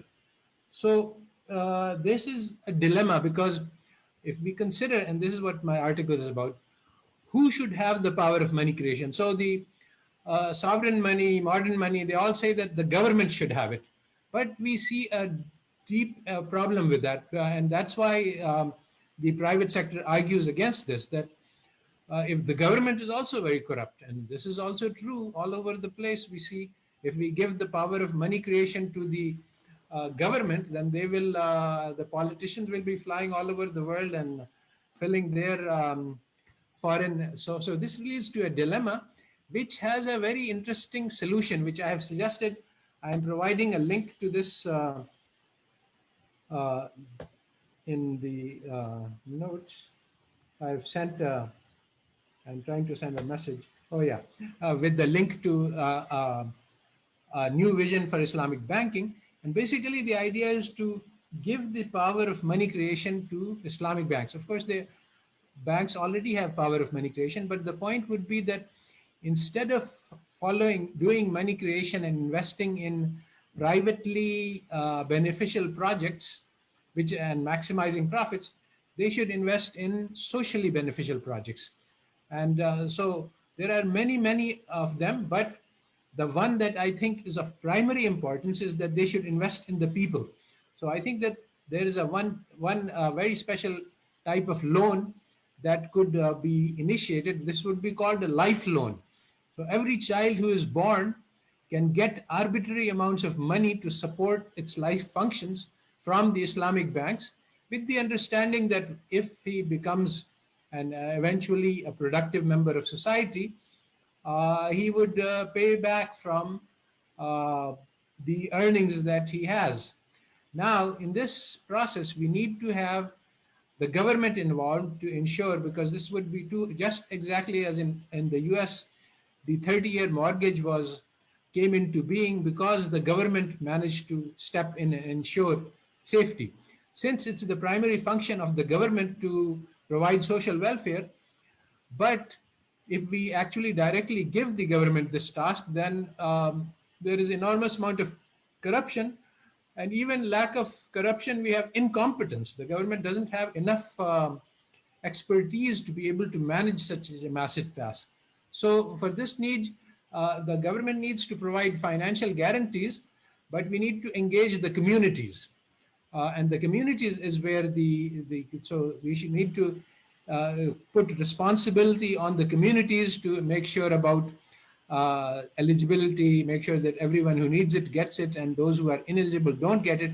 And this would be on the pattern of the microfinance banks that were introduced by Bangladesh, that they worked on the principle of community responsibility. And this is also very strongly aligned with the Islamic principles and so basically the banks provide community with money to invest in people. These investments are the most valuable because the human being is the most valuable of the creation. And so the large number of malnourished and uneducated people in the Ummah, they can all be financed with Islamic banking finance, and that would be the ideal use for money creation.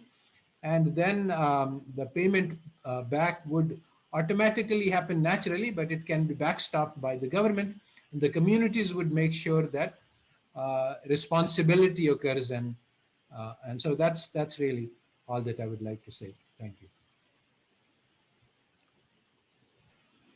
Thank you very much, Prof. Asad Zaman. Thank you very much for that lucid, up to the point presentation. And we hope that the ideas that you are proposing will be examined in great detail by yourself and other scholars and policymakers. With that, I would like to now call on my co-author, okay, to make a presentation of our chapter on Africa, specifically the Gambia. Thank you very much. Ms. Sonko, it's your turn now. Thank you very much. Just going to share my screen.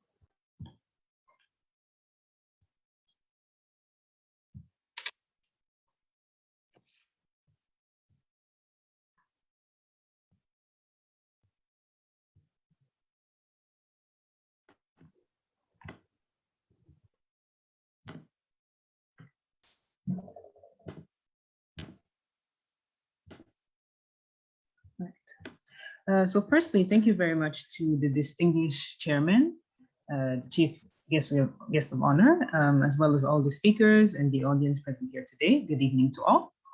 Firstly, I would like to thank our survey team in Gambia, who did a great job for us despite great constraints. I would also like to thank the former governor of the Central Bank of the Gambia, Mr. Kohli, and his team for sending us essential financial data. As Dr. Sonko explained, our objective were to try to understand how many people know about Islamic finance in Gambia in terms of population. Secondly, to know how the only Islamic bank in the Gambia, which is the Arab Gambia Islamic Bank, or AGIB, is doing in relation to the conventional banks in Gambia. Thirdly, to gauge the government policy as regards to Islamic finance. And lastly, to understand the potential of Islamic finance in the Gambia. Therefore, we elaborated a study composed of the ordinary Gambian population, so a general sample throughout the country, as well as the business community in urban areas through cluster sampling.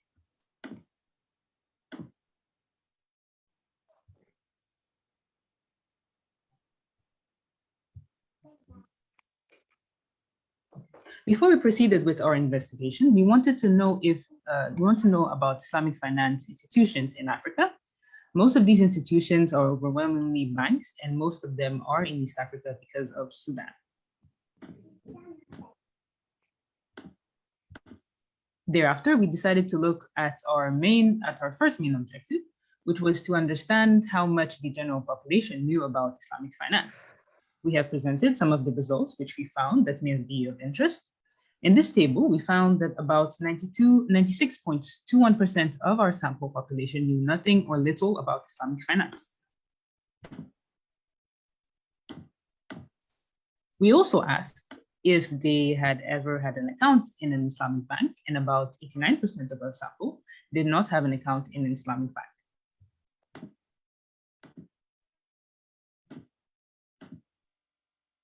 Additionally, we asked if yes, whether they were satisfied with the bank, and most of the population were indecisive.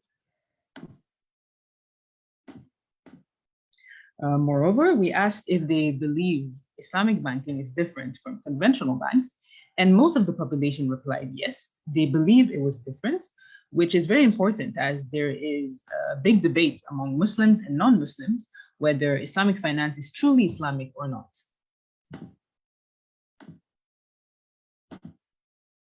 Furthermore, we asked them if they would open an account in an Islamic bank if they had access to a new one, and most of the population replied that they would indeed open one if they had access to one. Hence, this shows that there's a lot of potential for Islamic banking, but the issue is knowledge and access.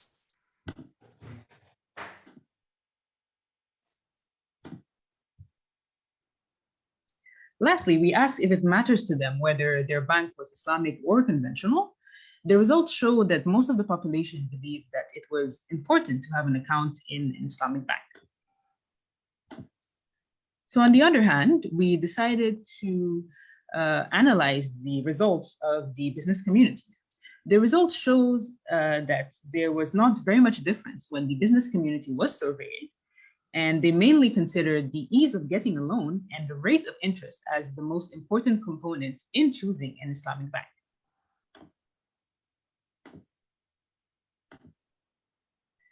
Our second objective was to understand how the only Islamic bank in the Gambia was doing vis-a-vis conventional banks. Therefore, we used standard financial indicators such as the return on equity, return on assets, etc., to compare it with conventional banks. We found that given that AGIB is still a very small bank in a potentially big market, it is clear that the bank has a very long way to go before exploiting the full potential of the Islamic markets.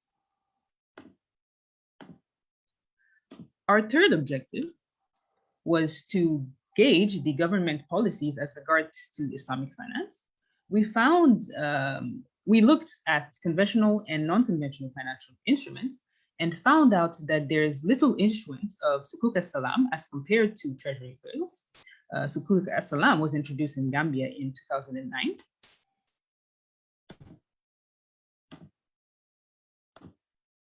Lastly, we decided to analyze the potential of Islamic finance in Gambia through a SWOT analysis, so strength, weakness, opportunities, and threats. In summary, we believe that the Gambia has significant potential for Islamic finance, which is yet to be tapped. Thank you very much.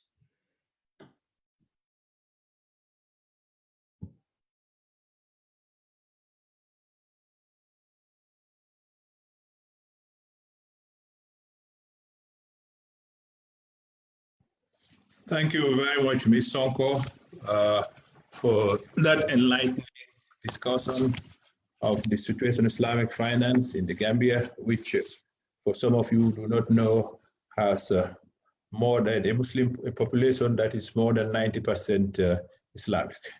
And the Gambia has one Islamic bank, which is AGIB, that Ms. Sonko spoke about. And with that now, I would move on to our next speaker, Dr. Cham, to also enlighten us with regard to the impact of Islamic finance on the prices in the Gulf countries. And Dr. Cham, you are most welcome now to make your presentation. Thank you very much indeed.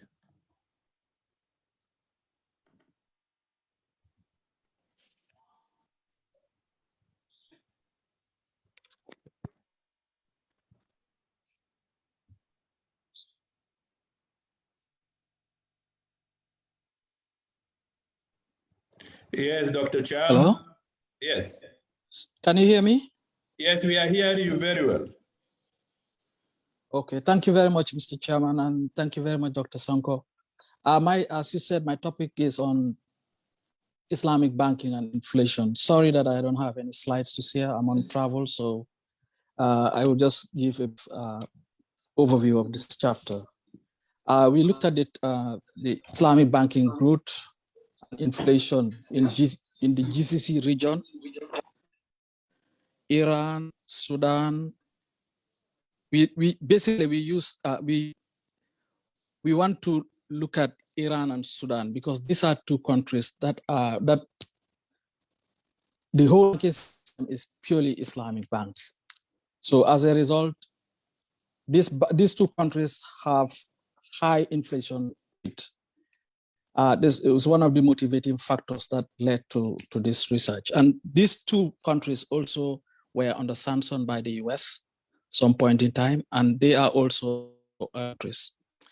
We also incorporated the GCC region because these are countries where the presence of Islamic banking, again, its proximity to the holy place, Kaaba. The model we applied is the quantity theory of money, and then we borrowed from the work of Moriyama and also we use a hybrid model.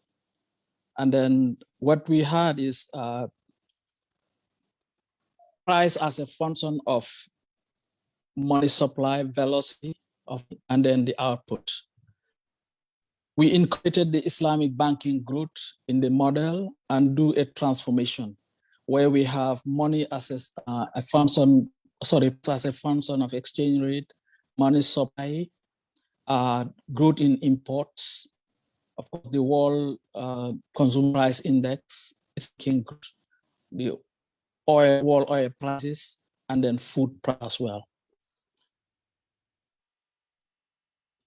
On the econometrics aspect, we did a linear transformation and performed the force differences of these variables in order, because the variables were non-stationary, but when we perform the force differentials, the variables become stationary.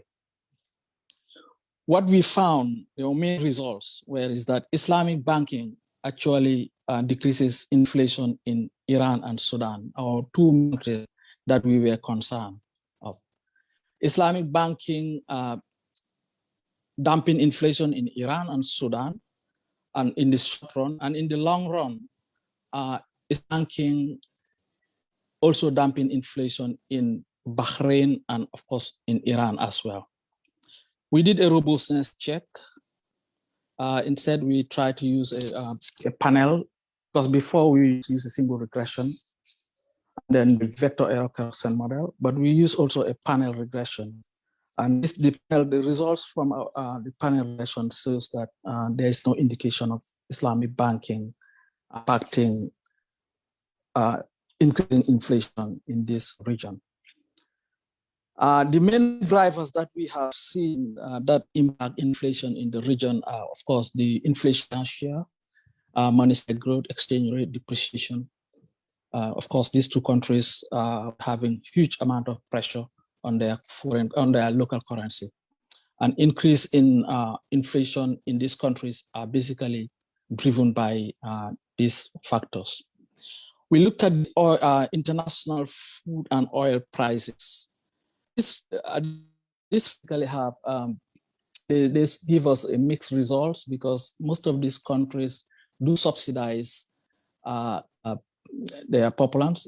As a result, even if prices are going up, food prices are going up, it doesn't impact the population as such. But overall, what the message that we try to send is Islamic banking, even though it is something that leads to financial deepening and of course leads to increase in demand, it does not lead to increase in prices.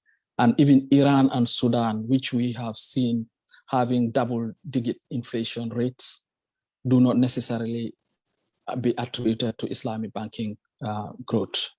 Thank you very much. Thank you, Dr. Sonko. Back to you.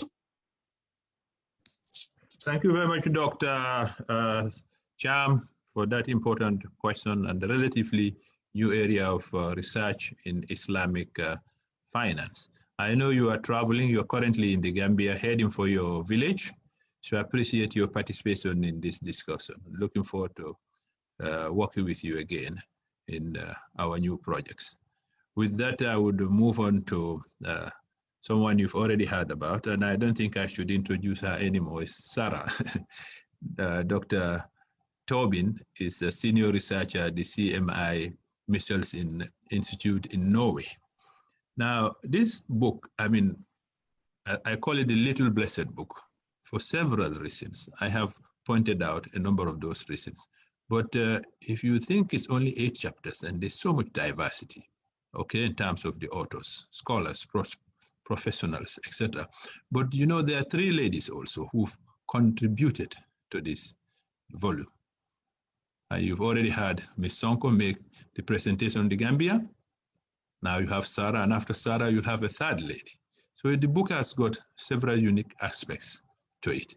With that, I'm indeed pleased to call on Sarah also to address a very important question in Islamic finance, which is authenticity. Welcome, Sarah. Thank you so much. You're too kind. So thank you, Karamo. Thank you also to Haider. Thanks to the AlHuda Center. Special thanks to the fellow authors. It's so lovely to hear from you, to see you, and to engage with you individually.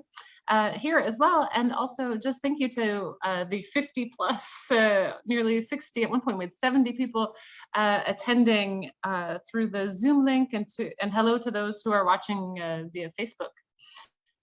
A little bit shortly about me is that I am an anthropologist, which is an unusual discipline to come from and into Islamic finance.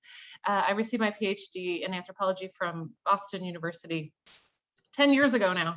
And I am currently a research professor at the Christian Michelsen Institute in Bergen, Norway. My monograph is entitled Everyday Piety, Islam and Economy in Jordan. And in this work, I look at the intersection of Islam and economy, and I'm looking at the ways that Islamic practice is influencing economic practice, and vice versa, the ways that economics and economic logics come to influence Islamic piety.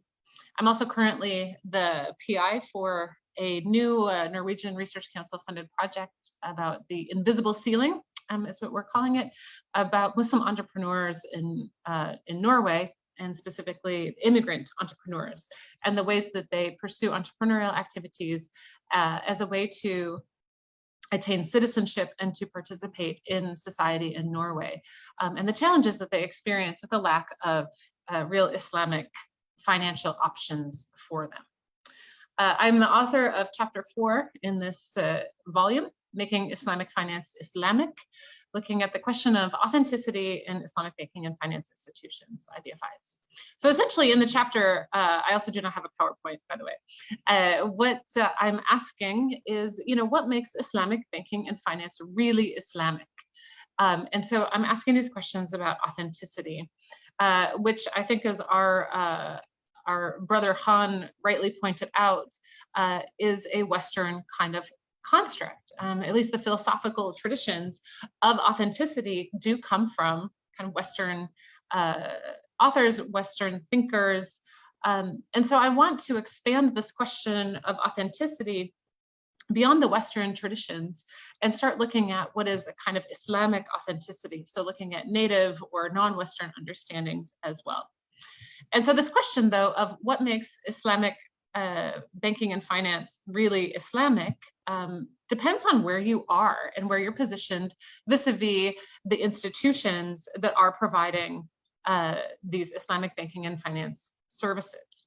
So in particular, I focus on a kind of supply side and demand side disjuncture when it comes to authenticity.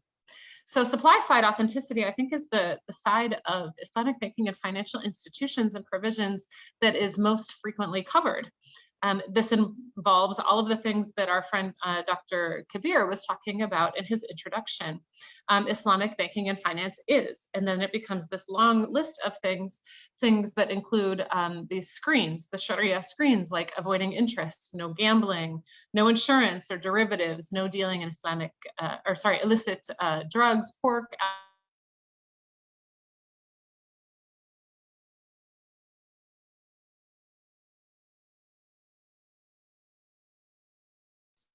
commodities for investment, activities for investment also then become a list of things that are acceptable and non-acceptable.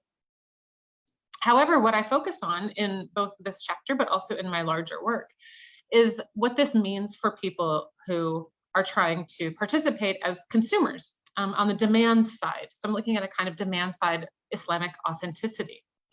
And what I focus on are three aspects. The first is that many people found that Islamic banking and financial institutions are not really Islamic because they don't focus necessarily on the poor or on socioeconomic equality. So while our brother Haider focused earlier on the idea that it should focus on the poor and socioeconomic equality is an aim, the fact is that many Islamic banking and financial institutions are for-profit endeavors that closely mirror conventional financial institutions, and they don't necessarily have an outcome that inherently includes the poor or those at the lower end of the socioeconomic spectrum. And so I pose one solution to this problem, which is to engage more in public-private partnerships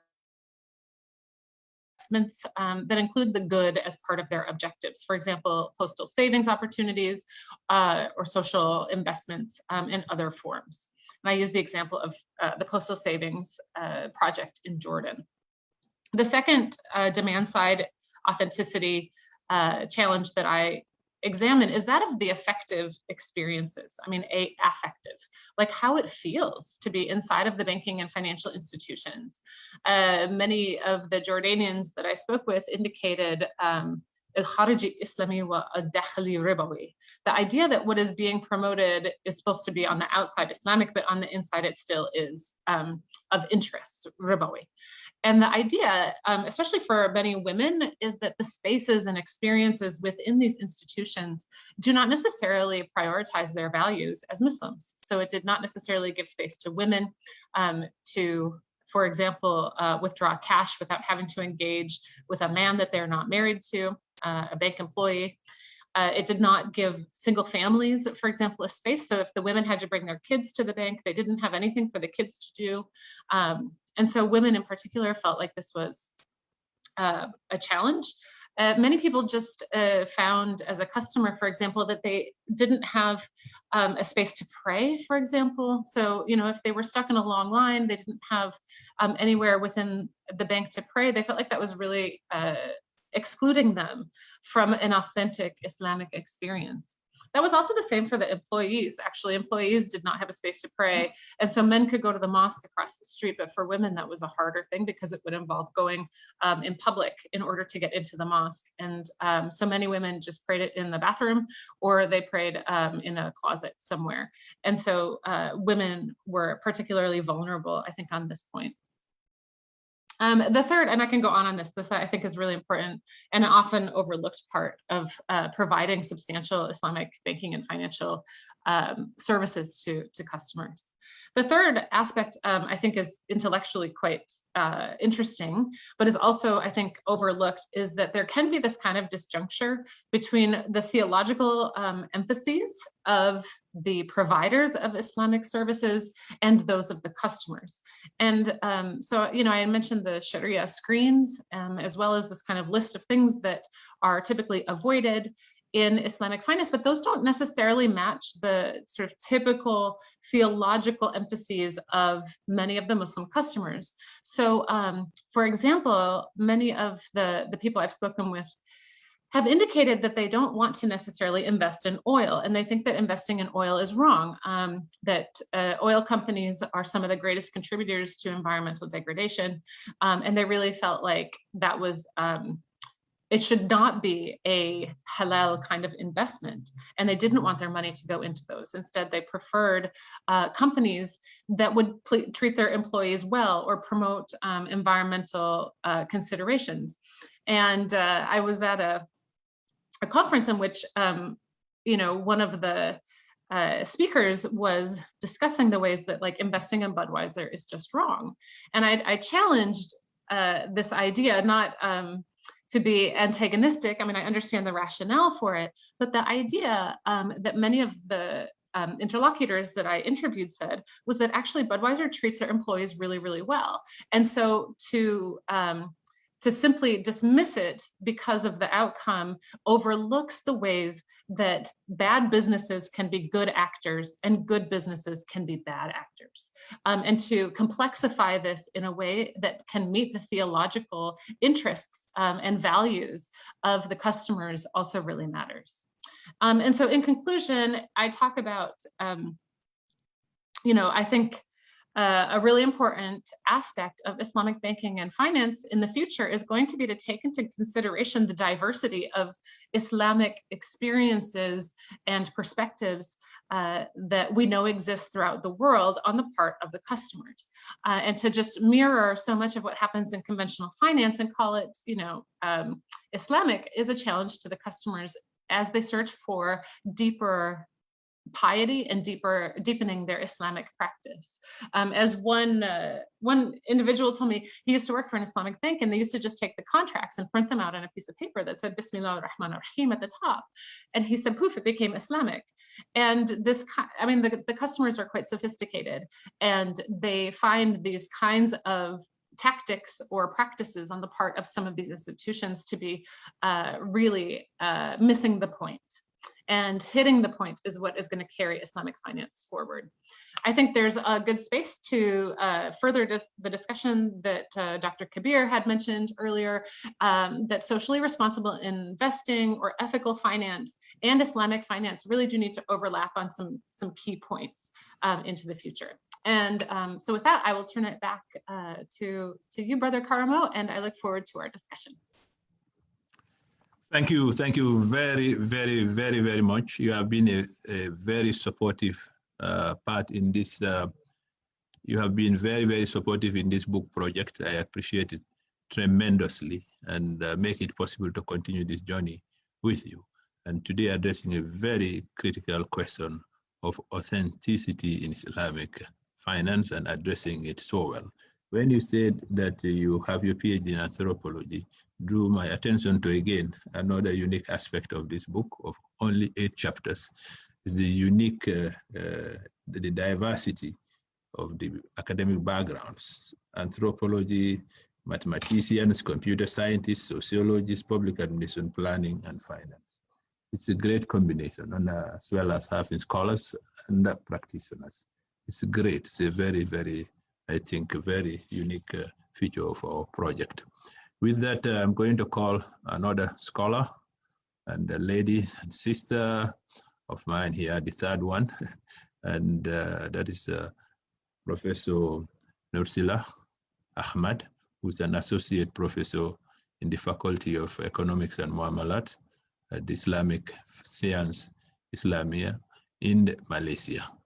And she's going to talk about a very, very, very popular topic in Malaysia and now in Islam that has wide-ranging implications for infrastructure, finance in Malaysia, in Asia, in Africa, and the rest of the world, including non-Muslim countries. I would like to call Dr. Nursila to now present her chapter. Thank you very much. Please go ahead. Thank you, Brother Karamo. I'm going to share my screen now.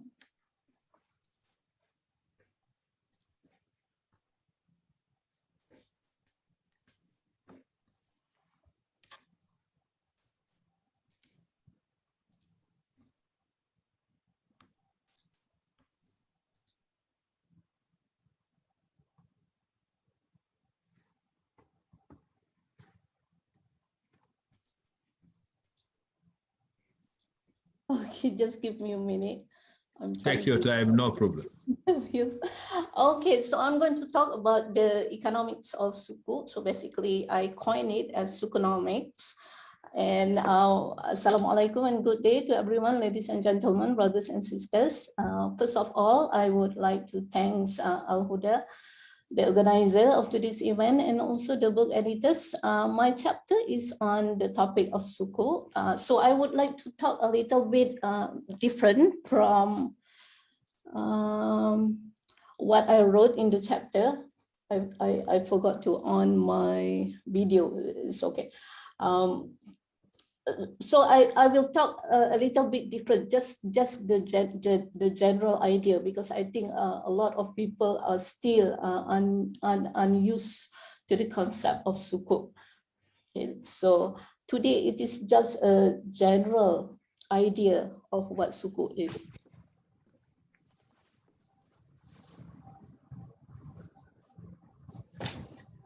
Okay, I'm looking at different screen now. No problem. We are seeing your screen. Yeah, looks like the slide is not moving. Okay, now it's moving, thank God. So okay, sukuk good. basically, sukuk basically it is a $1 trillion industry. And by 2050, it is expected that 1 in 3 global population are going to be Muslim. So that means there is a very good future for the sukuk industry. And then the sukuk major center is basically the Middle East and some of the African countries. You can see in the map there, the one in the green square, and then also in the Asia region.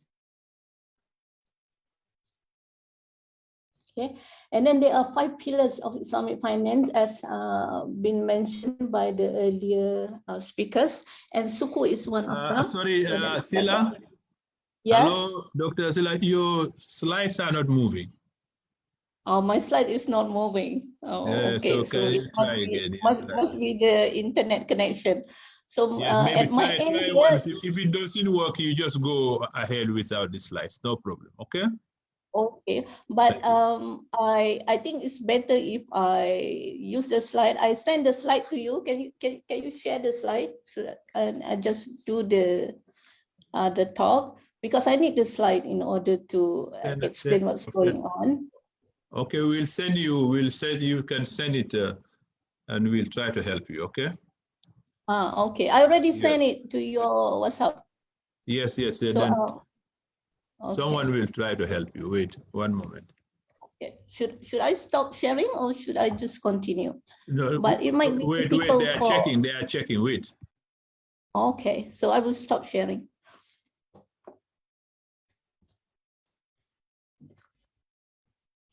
Meanwhile, maybe I can just go ahead over the background. So I've been doing the research on sukuk for the past 10 years. And the first sukuk being introduced in the world is in 1990. And then after 1990, the industry was quiet for like 10 years. And then in 2000, the industry started picking up.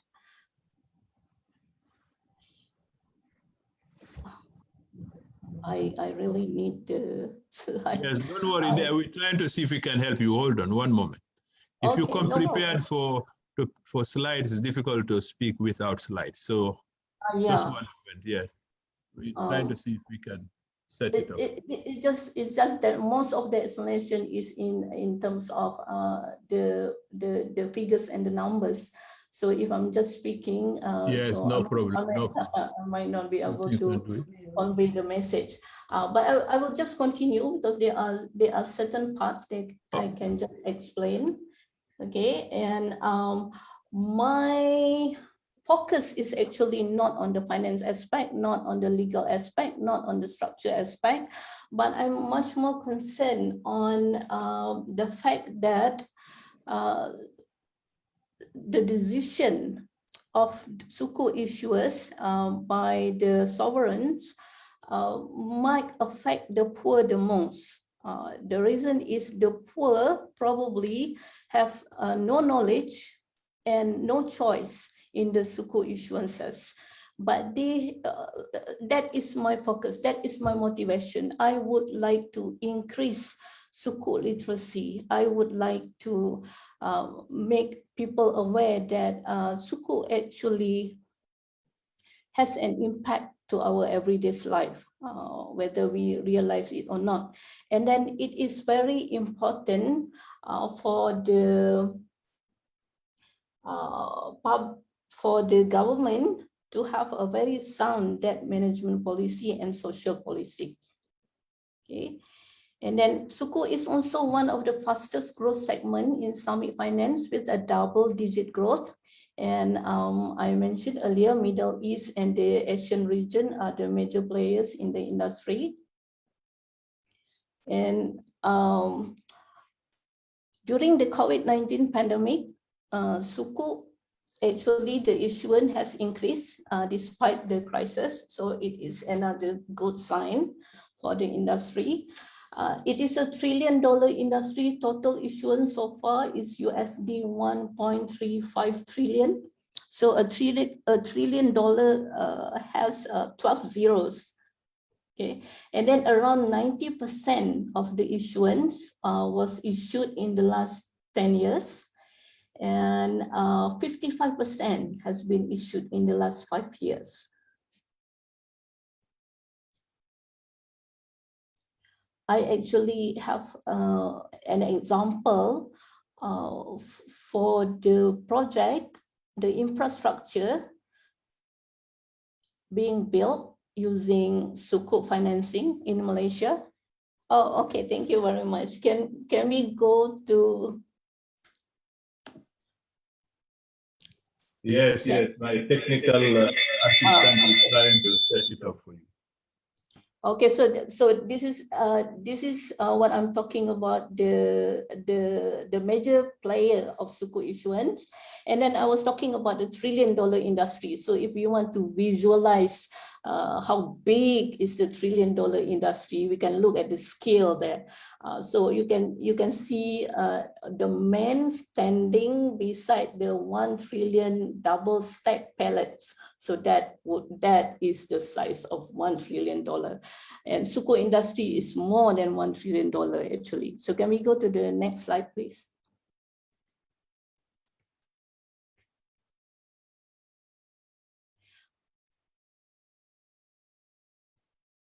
Okay, this one I already explained. The Sukuk was first introduced in 1990, and you can the 3 decades of Sukuk. The challenges, I would like to raise the challenges faced in the industry. It would be 1 or 2 issues mentioned by Prof. Kabir just now. So the most common theme I have come across so far is the regulatory framework and the standardization issues in the Sukuk industry.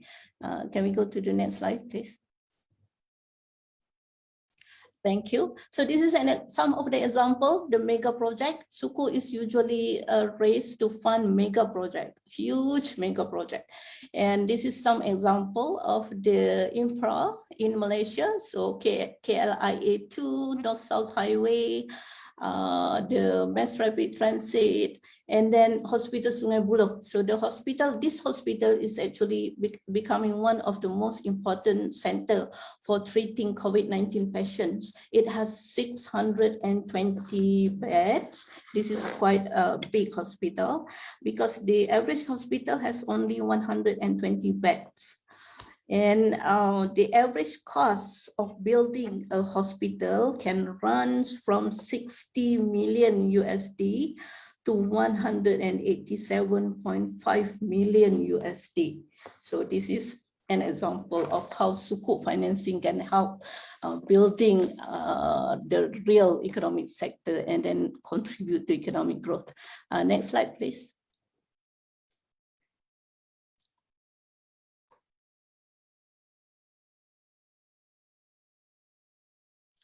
Okay, thank you. These are some very recent example of Sukuk issuances globally. We have Sukuk in Qatar, we have Sukuk in Indonesia, we have Sukuk in Kuwait, we have Sukuk recently being issued in Saudi Arabia, and a few years ago we have Token Sukuk in the UK. Okay, so you can just Google the information in the internet, and then you will find the information. And next one, please. Next slide. Another one in Nigeria, the projects funded by Sukuk, and 27 roads funded by Sukuk in Nigeria. Huge opportunity in the African countries. Next slide. This is my second last slide. Okay, so I would like to take the spirit of the title of the book. So I would like to look at Sukuk as something that is complex, you know, but we have to present it in a simple way. So Malaysia is known for 2 things. One is Islamic finance, and another one is halal certification. So Sukuk should be designed as a simple product beyond its complexity. You can see the graph there. And then I would like to propose a cash wakaf linked Sukuk that is AI based. So AI or artificial intelligence. So right now, the top performer in the artificial intelligence is the AI robot for natural language generation. So for instance, maybe we can imagine a situation where we can translate the Hajj khutbah for all 57 OIC countries in their own native language using AI, artificial intelligence. This would be very interesting. And we can use Sukuk to fund this project. And then before I end my session, I would like to direct your attention to the picture on the far left. So you can see, if you are familiar with the Go match, you can see this is a Google DeepMind Challenge match, a 5-game Go match between 18 times world champion Korean Lee Sedol and AlphaGo. So the AlphaGo is a machine, a computer Go program developed by Google DeepMind. And 5 games, the machine won 4 times. The human won 1 time. So according to Lee, he said, the move made by the AlphaGo was never previously done by any human. So the reason is because the AI made the decision by analyzing millions of previous moves. So we can improve, actually. We can improve by learning from the AI. So at this point, one thing that artificial intelligence do best is in the area of the decision-making process. So hopefully, we can develop an AI robot to harmonize the Sharia standards for Sukuk. This is one of the issue worldwide, to try to harmonize different rules and regulation in the Sukuk industry. And then we need to remember, behind AI is the brilliant Islamic finance programmer, inshallah. So with that, I end my session. Thanks again, everyone, for listening. And over to you, Brother Karamo. Thank you. Thank you very much. Dr. Ahmad. And in spite of the technical issues, you certainly more than compensated on a very exciting presentation on the subject of Sukuk. Perhaps there is no aspect of Islamic finance, no Islamic finance product that attracted the global community more than Sukuk recently. It spread all over, even to many non-Muslim countries in Europe, in North America, in Asia, etc. And I was very pleased to hear you say that there is tremendous potential in Africa for Sukuk. And I know that there has been some progress before COVID. We have got Dr. Toure here from the Gambia, who works at Islamic Development Bank, and is one of their lead specialists. We have got also our brother Musta here, who is the director for West Africa, and they have been working on this Sukuk in Africa for a number of years, and other Islamic finance products. And this is very good to hear, and we hope that in the years ahead, this will be exploited to address the immense infrastructure financing gap in Africa. Now, it's been an exciting session. We apologize that it started late. We apologize that it's taken so long, but we are immensely appreciative of your patience and your contributions. Next, we would give you, the audience, an opportunity to also contribute. Because of the late start and the fact that it's so late, we apologize that we cannot spend as much time as we would have loved on Q&A. However, we would give you 10 minutes to ask questions, to get answers, and we would give you much longer time by giving you our email address, where you can send as many comments and as many questions as you wish, and we would forward to the authors to answer you directly. With that, I'm going to call our ambassador of Islamic finance, who is traveling around the globe. Incidentally, he is in my country. There are not too many people who visit Gambia from Asia and the non-tourist countries. But he's in the Gambia at the moment. He loves the country, and he's trying to promote Islamic finance there. And from the Gambia, he's addressing us, and I would call him to essentially help us through the 10 minutes Q&A. And as I said, we'll give you our email address for you to send more questions. With that, I would call Brother Zubair to take the quick Q&As, and also to give the closing, to make the closing remarks of this immensely productive, interesting, and exciting webinar. Thank you very much, Mr. Zubair.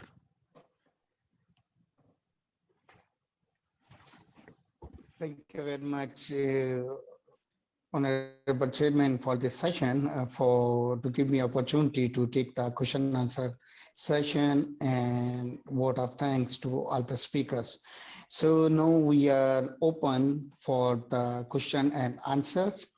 You can raise your hand for the questions, and you can write your question at the chat box as well.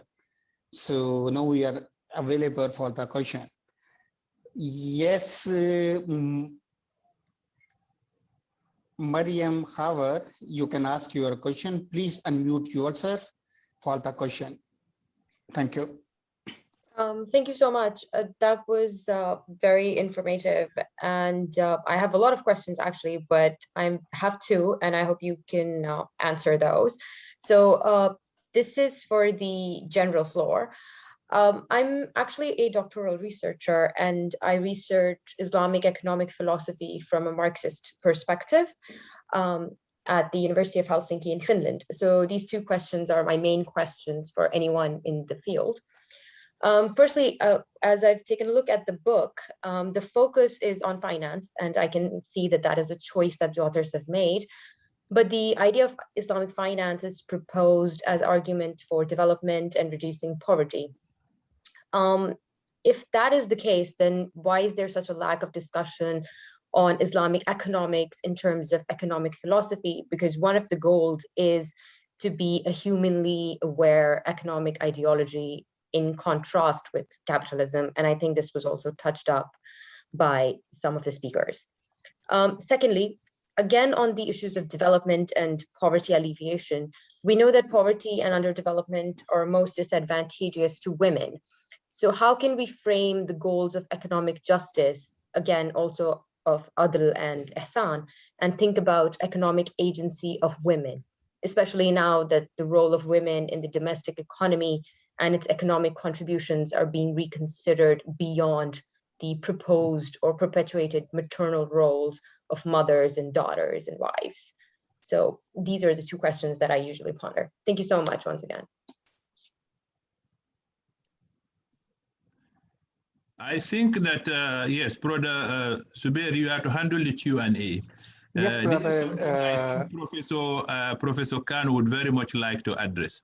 And I have already hinted at it in the beginning when I talked about Khadija, the Prophet's wife, and I talked about Ali also, and in a way have actually addressed the concerns of Islamic finance for women, for the youth. And I think that Professor Asad Zaman has addressed this question more critically in his chapter. And I'm very pleased that the actually speaker introduced herself very honestly, because she said she's looking at it from a Marxist perspective. And I think the best person to address that would be Professor Khan. But I can also assure you that issues of poverty, in fact, are the heart of Islamic finance.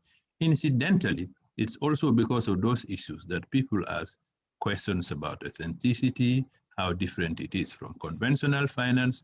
I was in Zanzibar and I was in Dar es Salaam recently. A woman got up and said, conventional finance has disappointed many people. We do not want Islamic finance to do the same. And I think I'm reading between the lines from your question, and I would like Professor Khan to address this. I think he has answered this in similar works in the past. Of course, we don't have time, but he can say a few things. And if you want to follow up on discussions with him, you may go ahead, please. Thank you, Prof. Thank you, Karam, and thank you, Mariam, which actually is a surah in the Quran, as people know. And one of my friends from Lebanon has written an entire book on that surah. And please give my greetings to two professors at University of Helsinki, who are my good friends, Professor Heikki Petomäki and Professor Teivo Teivainen, who actually works on world systems theory. Just to briefly address, and we should communicate further, in Capital Volume 2, Marx talks about circuits of capital. And earlier also, he distinguishes between CMC prime and MC prime. The first is really commodities through money to commodities. The second is from money to more money, which is capitalism, merchant capitalism or industrial capitalism. In Prophet's time, it was already a merchant capitalist society to some extent. It was a radical step to basically speak against M prime. But in industrial capitalism, we have to look at all three circuits of capital carefully. And I have done so in the context of imperialism in one of my earlier papers, introducing a fourth circuit of capital. So maybe we can advance the discussion in that light. In terms of gender intersectionality, I mentioned the three most important areas of intersectionality are class, gender, and race and ethnicity. We have to look at all three and beyond that as well. So there is definitely a lot of work to be done there for Marxist feminists in particular, in contradistinction with bourgeois feminists who are oblivious of class distinctions. But Islam actually is in its own way quite aware of class distinctions. And there are people who don't want to talk about it, I know. But if you read the Quran and Hadith and follow the Sunnah, I think you have to take into account class and gender simultaneously. So thank you for your question. And I'm sorry that it has to be so short, but we should communicate.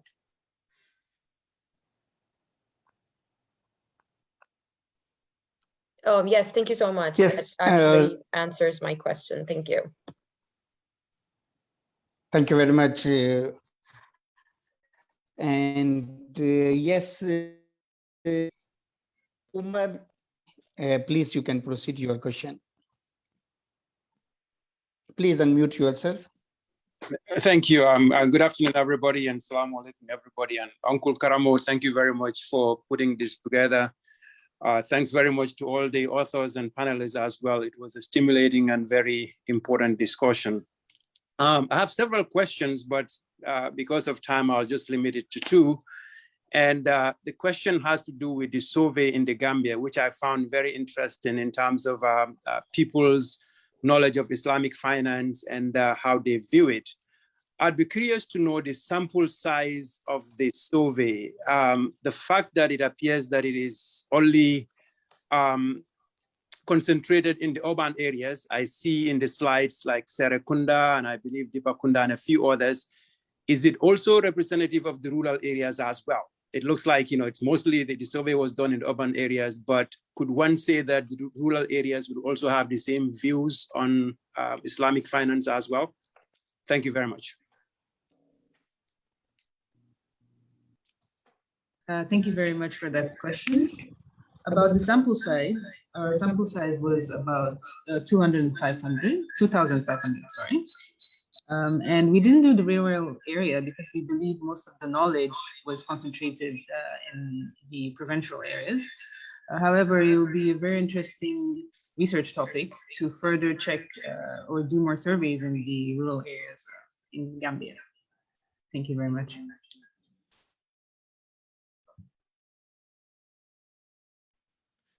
Thank you very much for the answer. Let me also add something.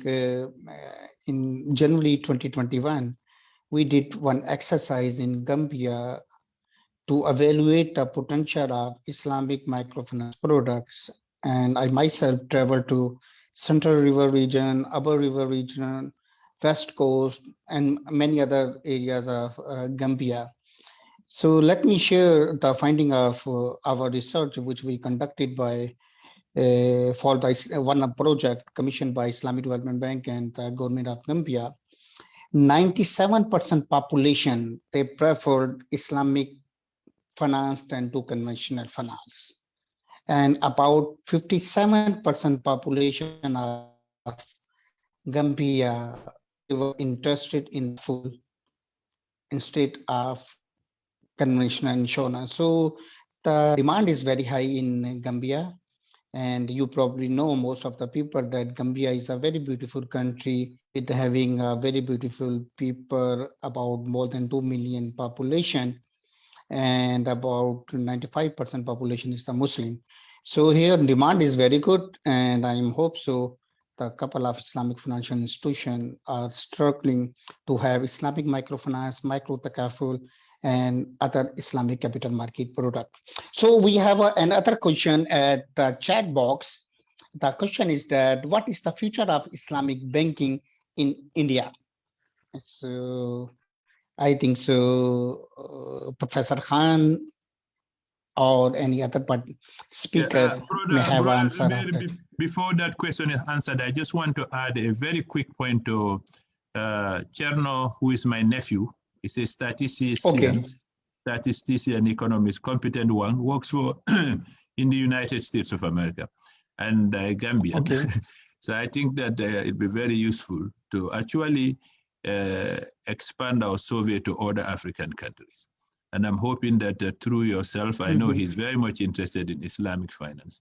We may think of a project in the future where we address the same questions throughout Africa, because the potential in Africa is huge, huge, huge, but we have hardly started. Gambia has got more than 90% Muslim population, only one Islamic bank. So we need to do a lot of further work. Thank you. Okay, thank you very much. So, yes, please, Professor Khan. Okay, thank you, Dr. Mughal. Well, my family always had deep connections with India. And my grandfather was educated in Deoband, among other places, and Aligarh Muslim University is one of the premier institutions of Islamic learning in modern society.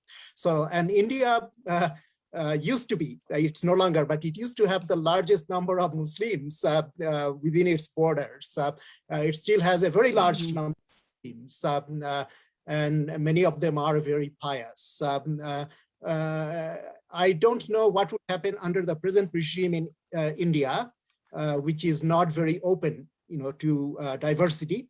But prior to that, India was open to diversity, and especially in northern there were Islamic institutions, and because of the openness of the system, in spite of the red tape, you could set up enterprises that would follow Islamic Sharia. I think there is a bright future beyond this present regime for Islamic banking and finance, various financial instruments, including sukuk. If Britain can have Tolkien sukuk, I don't see why India could not have Gandhi sukuk or something like that. I think I'd be very interested in working with you, with some of you, on this kind of projects about Islamic finance in South Asia broadly, but India and Pakistan and Bangladesh in particular. Thank you. Thank you very much. Again, very quickly, Prof just said something. This is such a fundamental question. If the United Kingdom can have sukuk, why not India? Okay.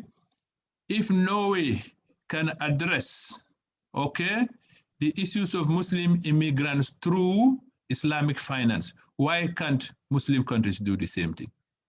Okay. If non-Muslim billionaires can invest in sukuk, why not Muslim billionaires proudly do so? These are fundamental questions. And this is why I said in the beginning, we need to work together, Muslims and non-Muslim, and tap the potential of authentic Islamic Islamic finance for the benefit of our world. That all the questions today that non-Muslims care about in economic development, this can be addressed through authentic Islamic finance and can help in progress and in peace throughout our world, Muslim and non-Muslim. If we all come together to work together on the issues that we have raised together today. in this webinar. Thank you.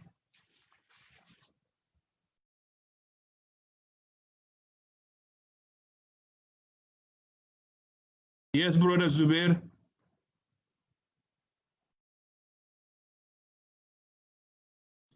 Yes, Mr. Zubair. I am. Yes, Mr. CEO. Totally agreed with.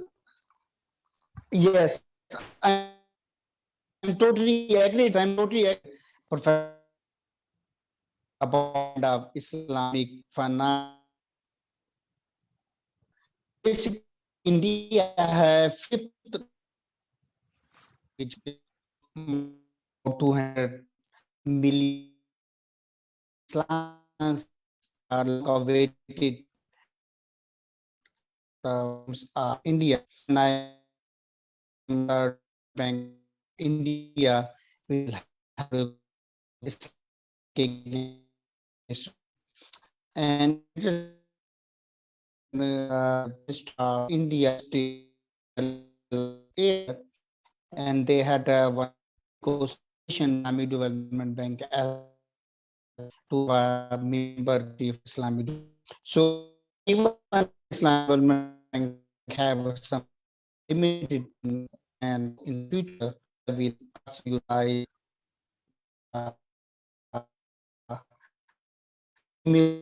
activity forest market, and I know a couple of funds are which are in but they issued Islamic for shares. For example, Tata issue one Islamic fund from the having the portfolio of Mauritius market, but Tata is basically Indian company. Similar couple of microfinance working in and some of the of India have are relevant to facilitate Islamic finance. Thank you very much. I would like to thank all the honorables,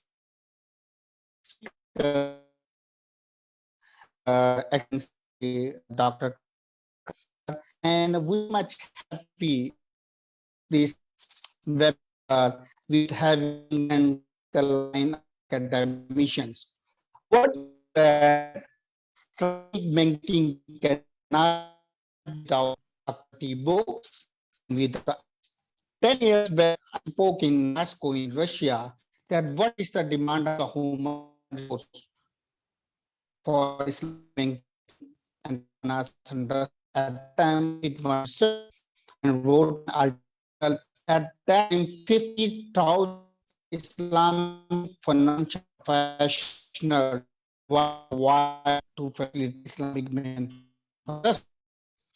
Very well, total size of Islamic is 2.9 and more than 25 financial institutions are working in more than 120 countries.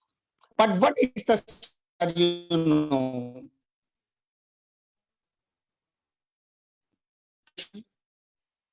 and facilitating Islamic short-term solution. We have to create. We have to generate idea of human to facilitate industry. I believe this very and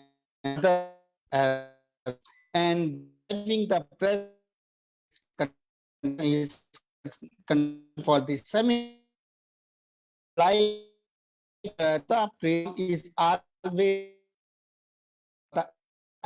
if they want to be for office they come work to with the is well for for school. Our form all fear you and your books and etc. And believe that the having 4 Islamic and founders. By the way, let me one you. I'm to Morocco from government. I was the press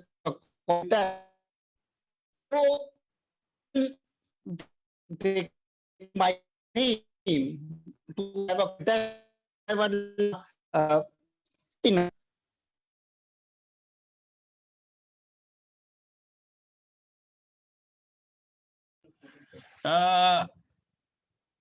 Mr. CEO, we are not hearing you. I think it's either the network connection or I don't know. Can you adjust? We're not hearing you at all. Hello? Okay, are you hearing me now? Yes, I'm hearing you now. Hello? We are hearing you now. Yes, but we didn't hear 90% of what you said before. I think without video, voice will be better. I think so. Yeah, take off. Can you put the video of us? My friend my... Sadakat said. Sadakat proposed something that's very good idea. Can you put off the video? Yes, yes, after video. I think there's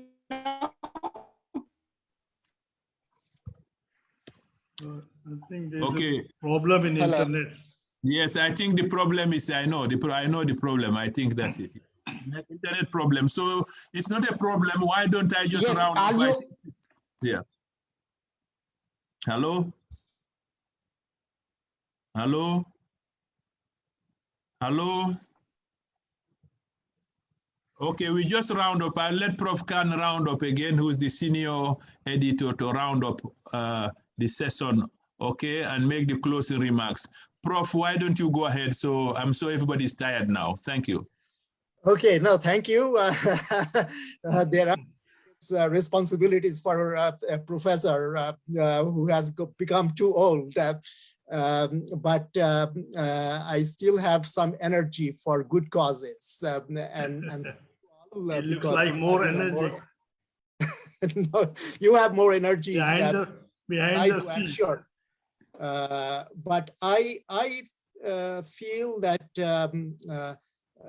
you know, as one of my favorite poets from Martinique, my mentor Aimé Césaire, I think Karamo and other Francophone Africans especially are very familiar with his work. In one of his poems, a very moving one, he says that no race, no culture has a monopoly on beauty, on truth, on knowledge. And that really is, I think, to me, the deepest message of Islam, because Islam is a profoundly egalitarian, universal brotherhood, sisterhood type of religion, if interpreted properly. It's not always interpreted properly, but there should be democratic debates, I think, about such things. And we just went through a small part of this in a very restricted area. And people have a lot of expertise in this. And I think we should be open to dialogues and sharing our expertise and listening to others who have expertise in other areas that are related. I feel that our little book is just a beginning. It's a humble offering in the path of understanding with the goal to make lives on this planet better for everyone, and also to live in harmony with others, including nature. And I think this is a very urgent message for today. And thank you all for bringing in your own unique ways this message, the ones who participated, and thanks to AlHuda and my dear friend and brother Karamo's foundation, Foundation. I think this is a very, very good public service on their parts. As you know, Huda means actually guidance, and we all need guidance. in these troubled times. So thank you for doing your work on the ground. If there is any way that any of us who are in the academic field can help, I think I speak for all of us who are academics, we would be only too glad to help and to have continuous dialogue. So it's late, so I won't keep you more. Thank you again from my heart, from I know the other writers and editors' hearts. Thank you for being so patient, and thank you for these wonderful questions. I hope we had more time to discuss, but we can continue after this. So with the most profound thanks, let's bring this to a conclusion for now. Thank you again.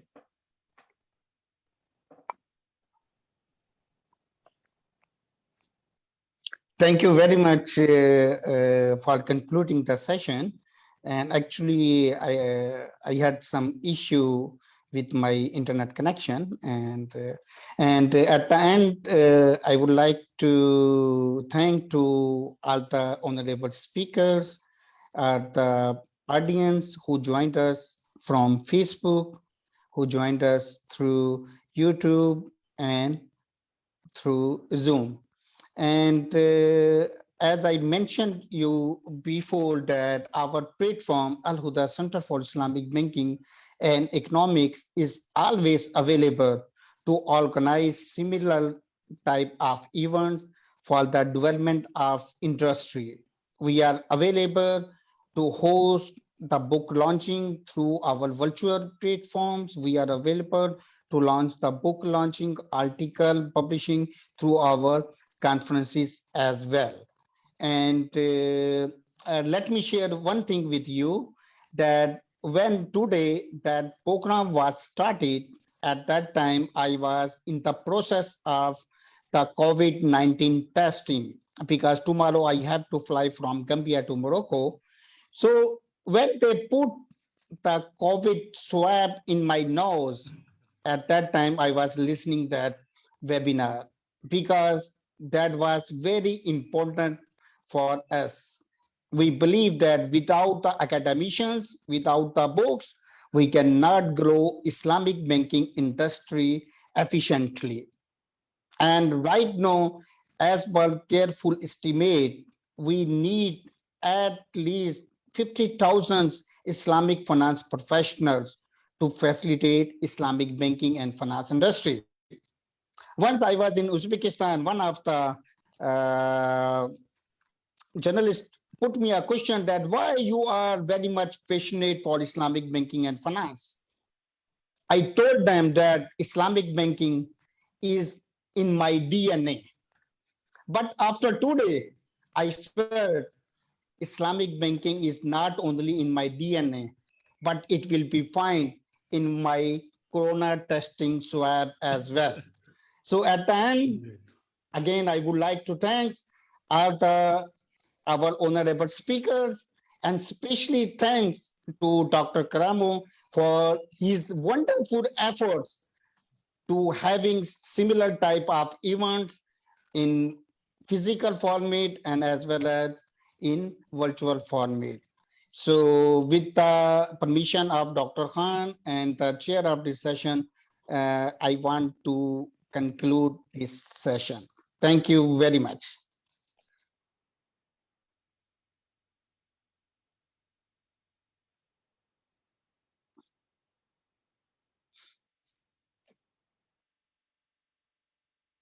Thank you very much, everybody, including my friend Sadakat. Thank you very much. And all other friends. We are really grateful for your participation and everything else, and look forward to continue working together for the benefit of humanity, peace, and progress in this world.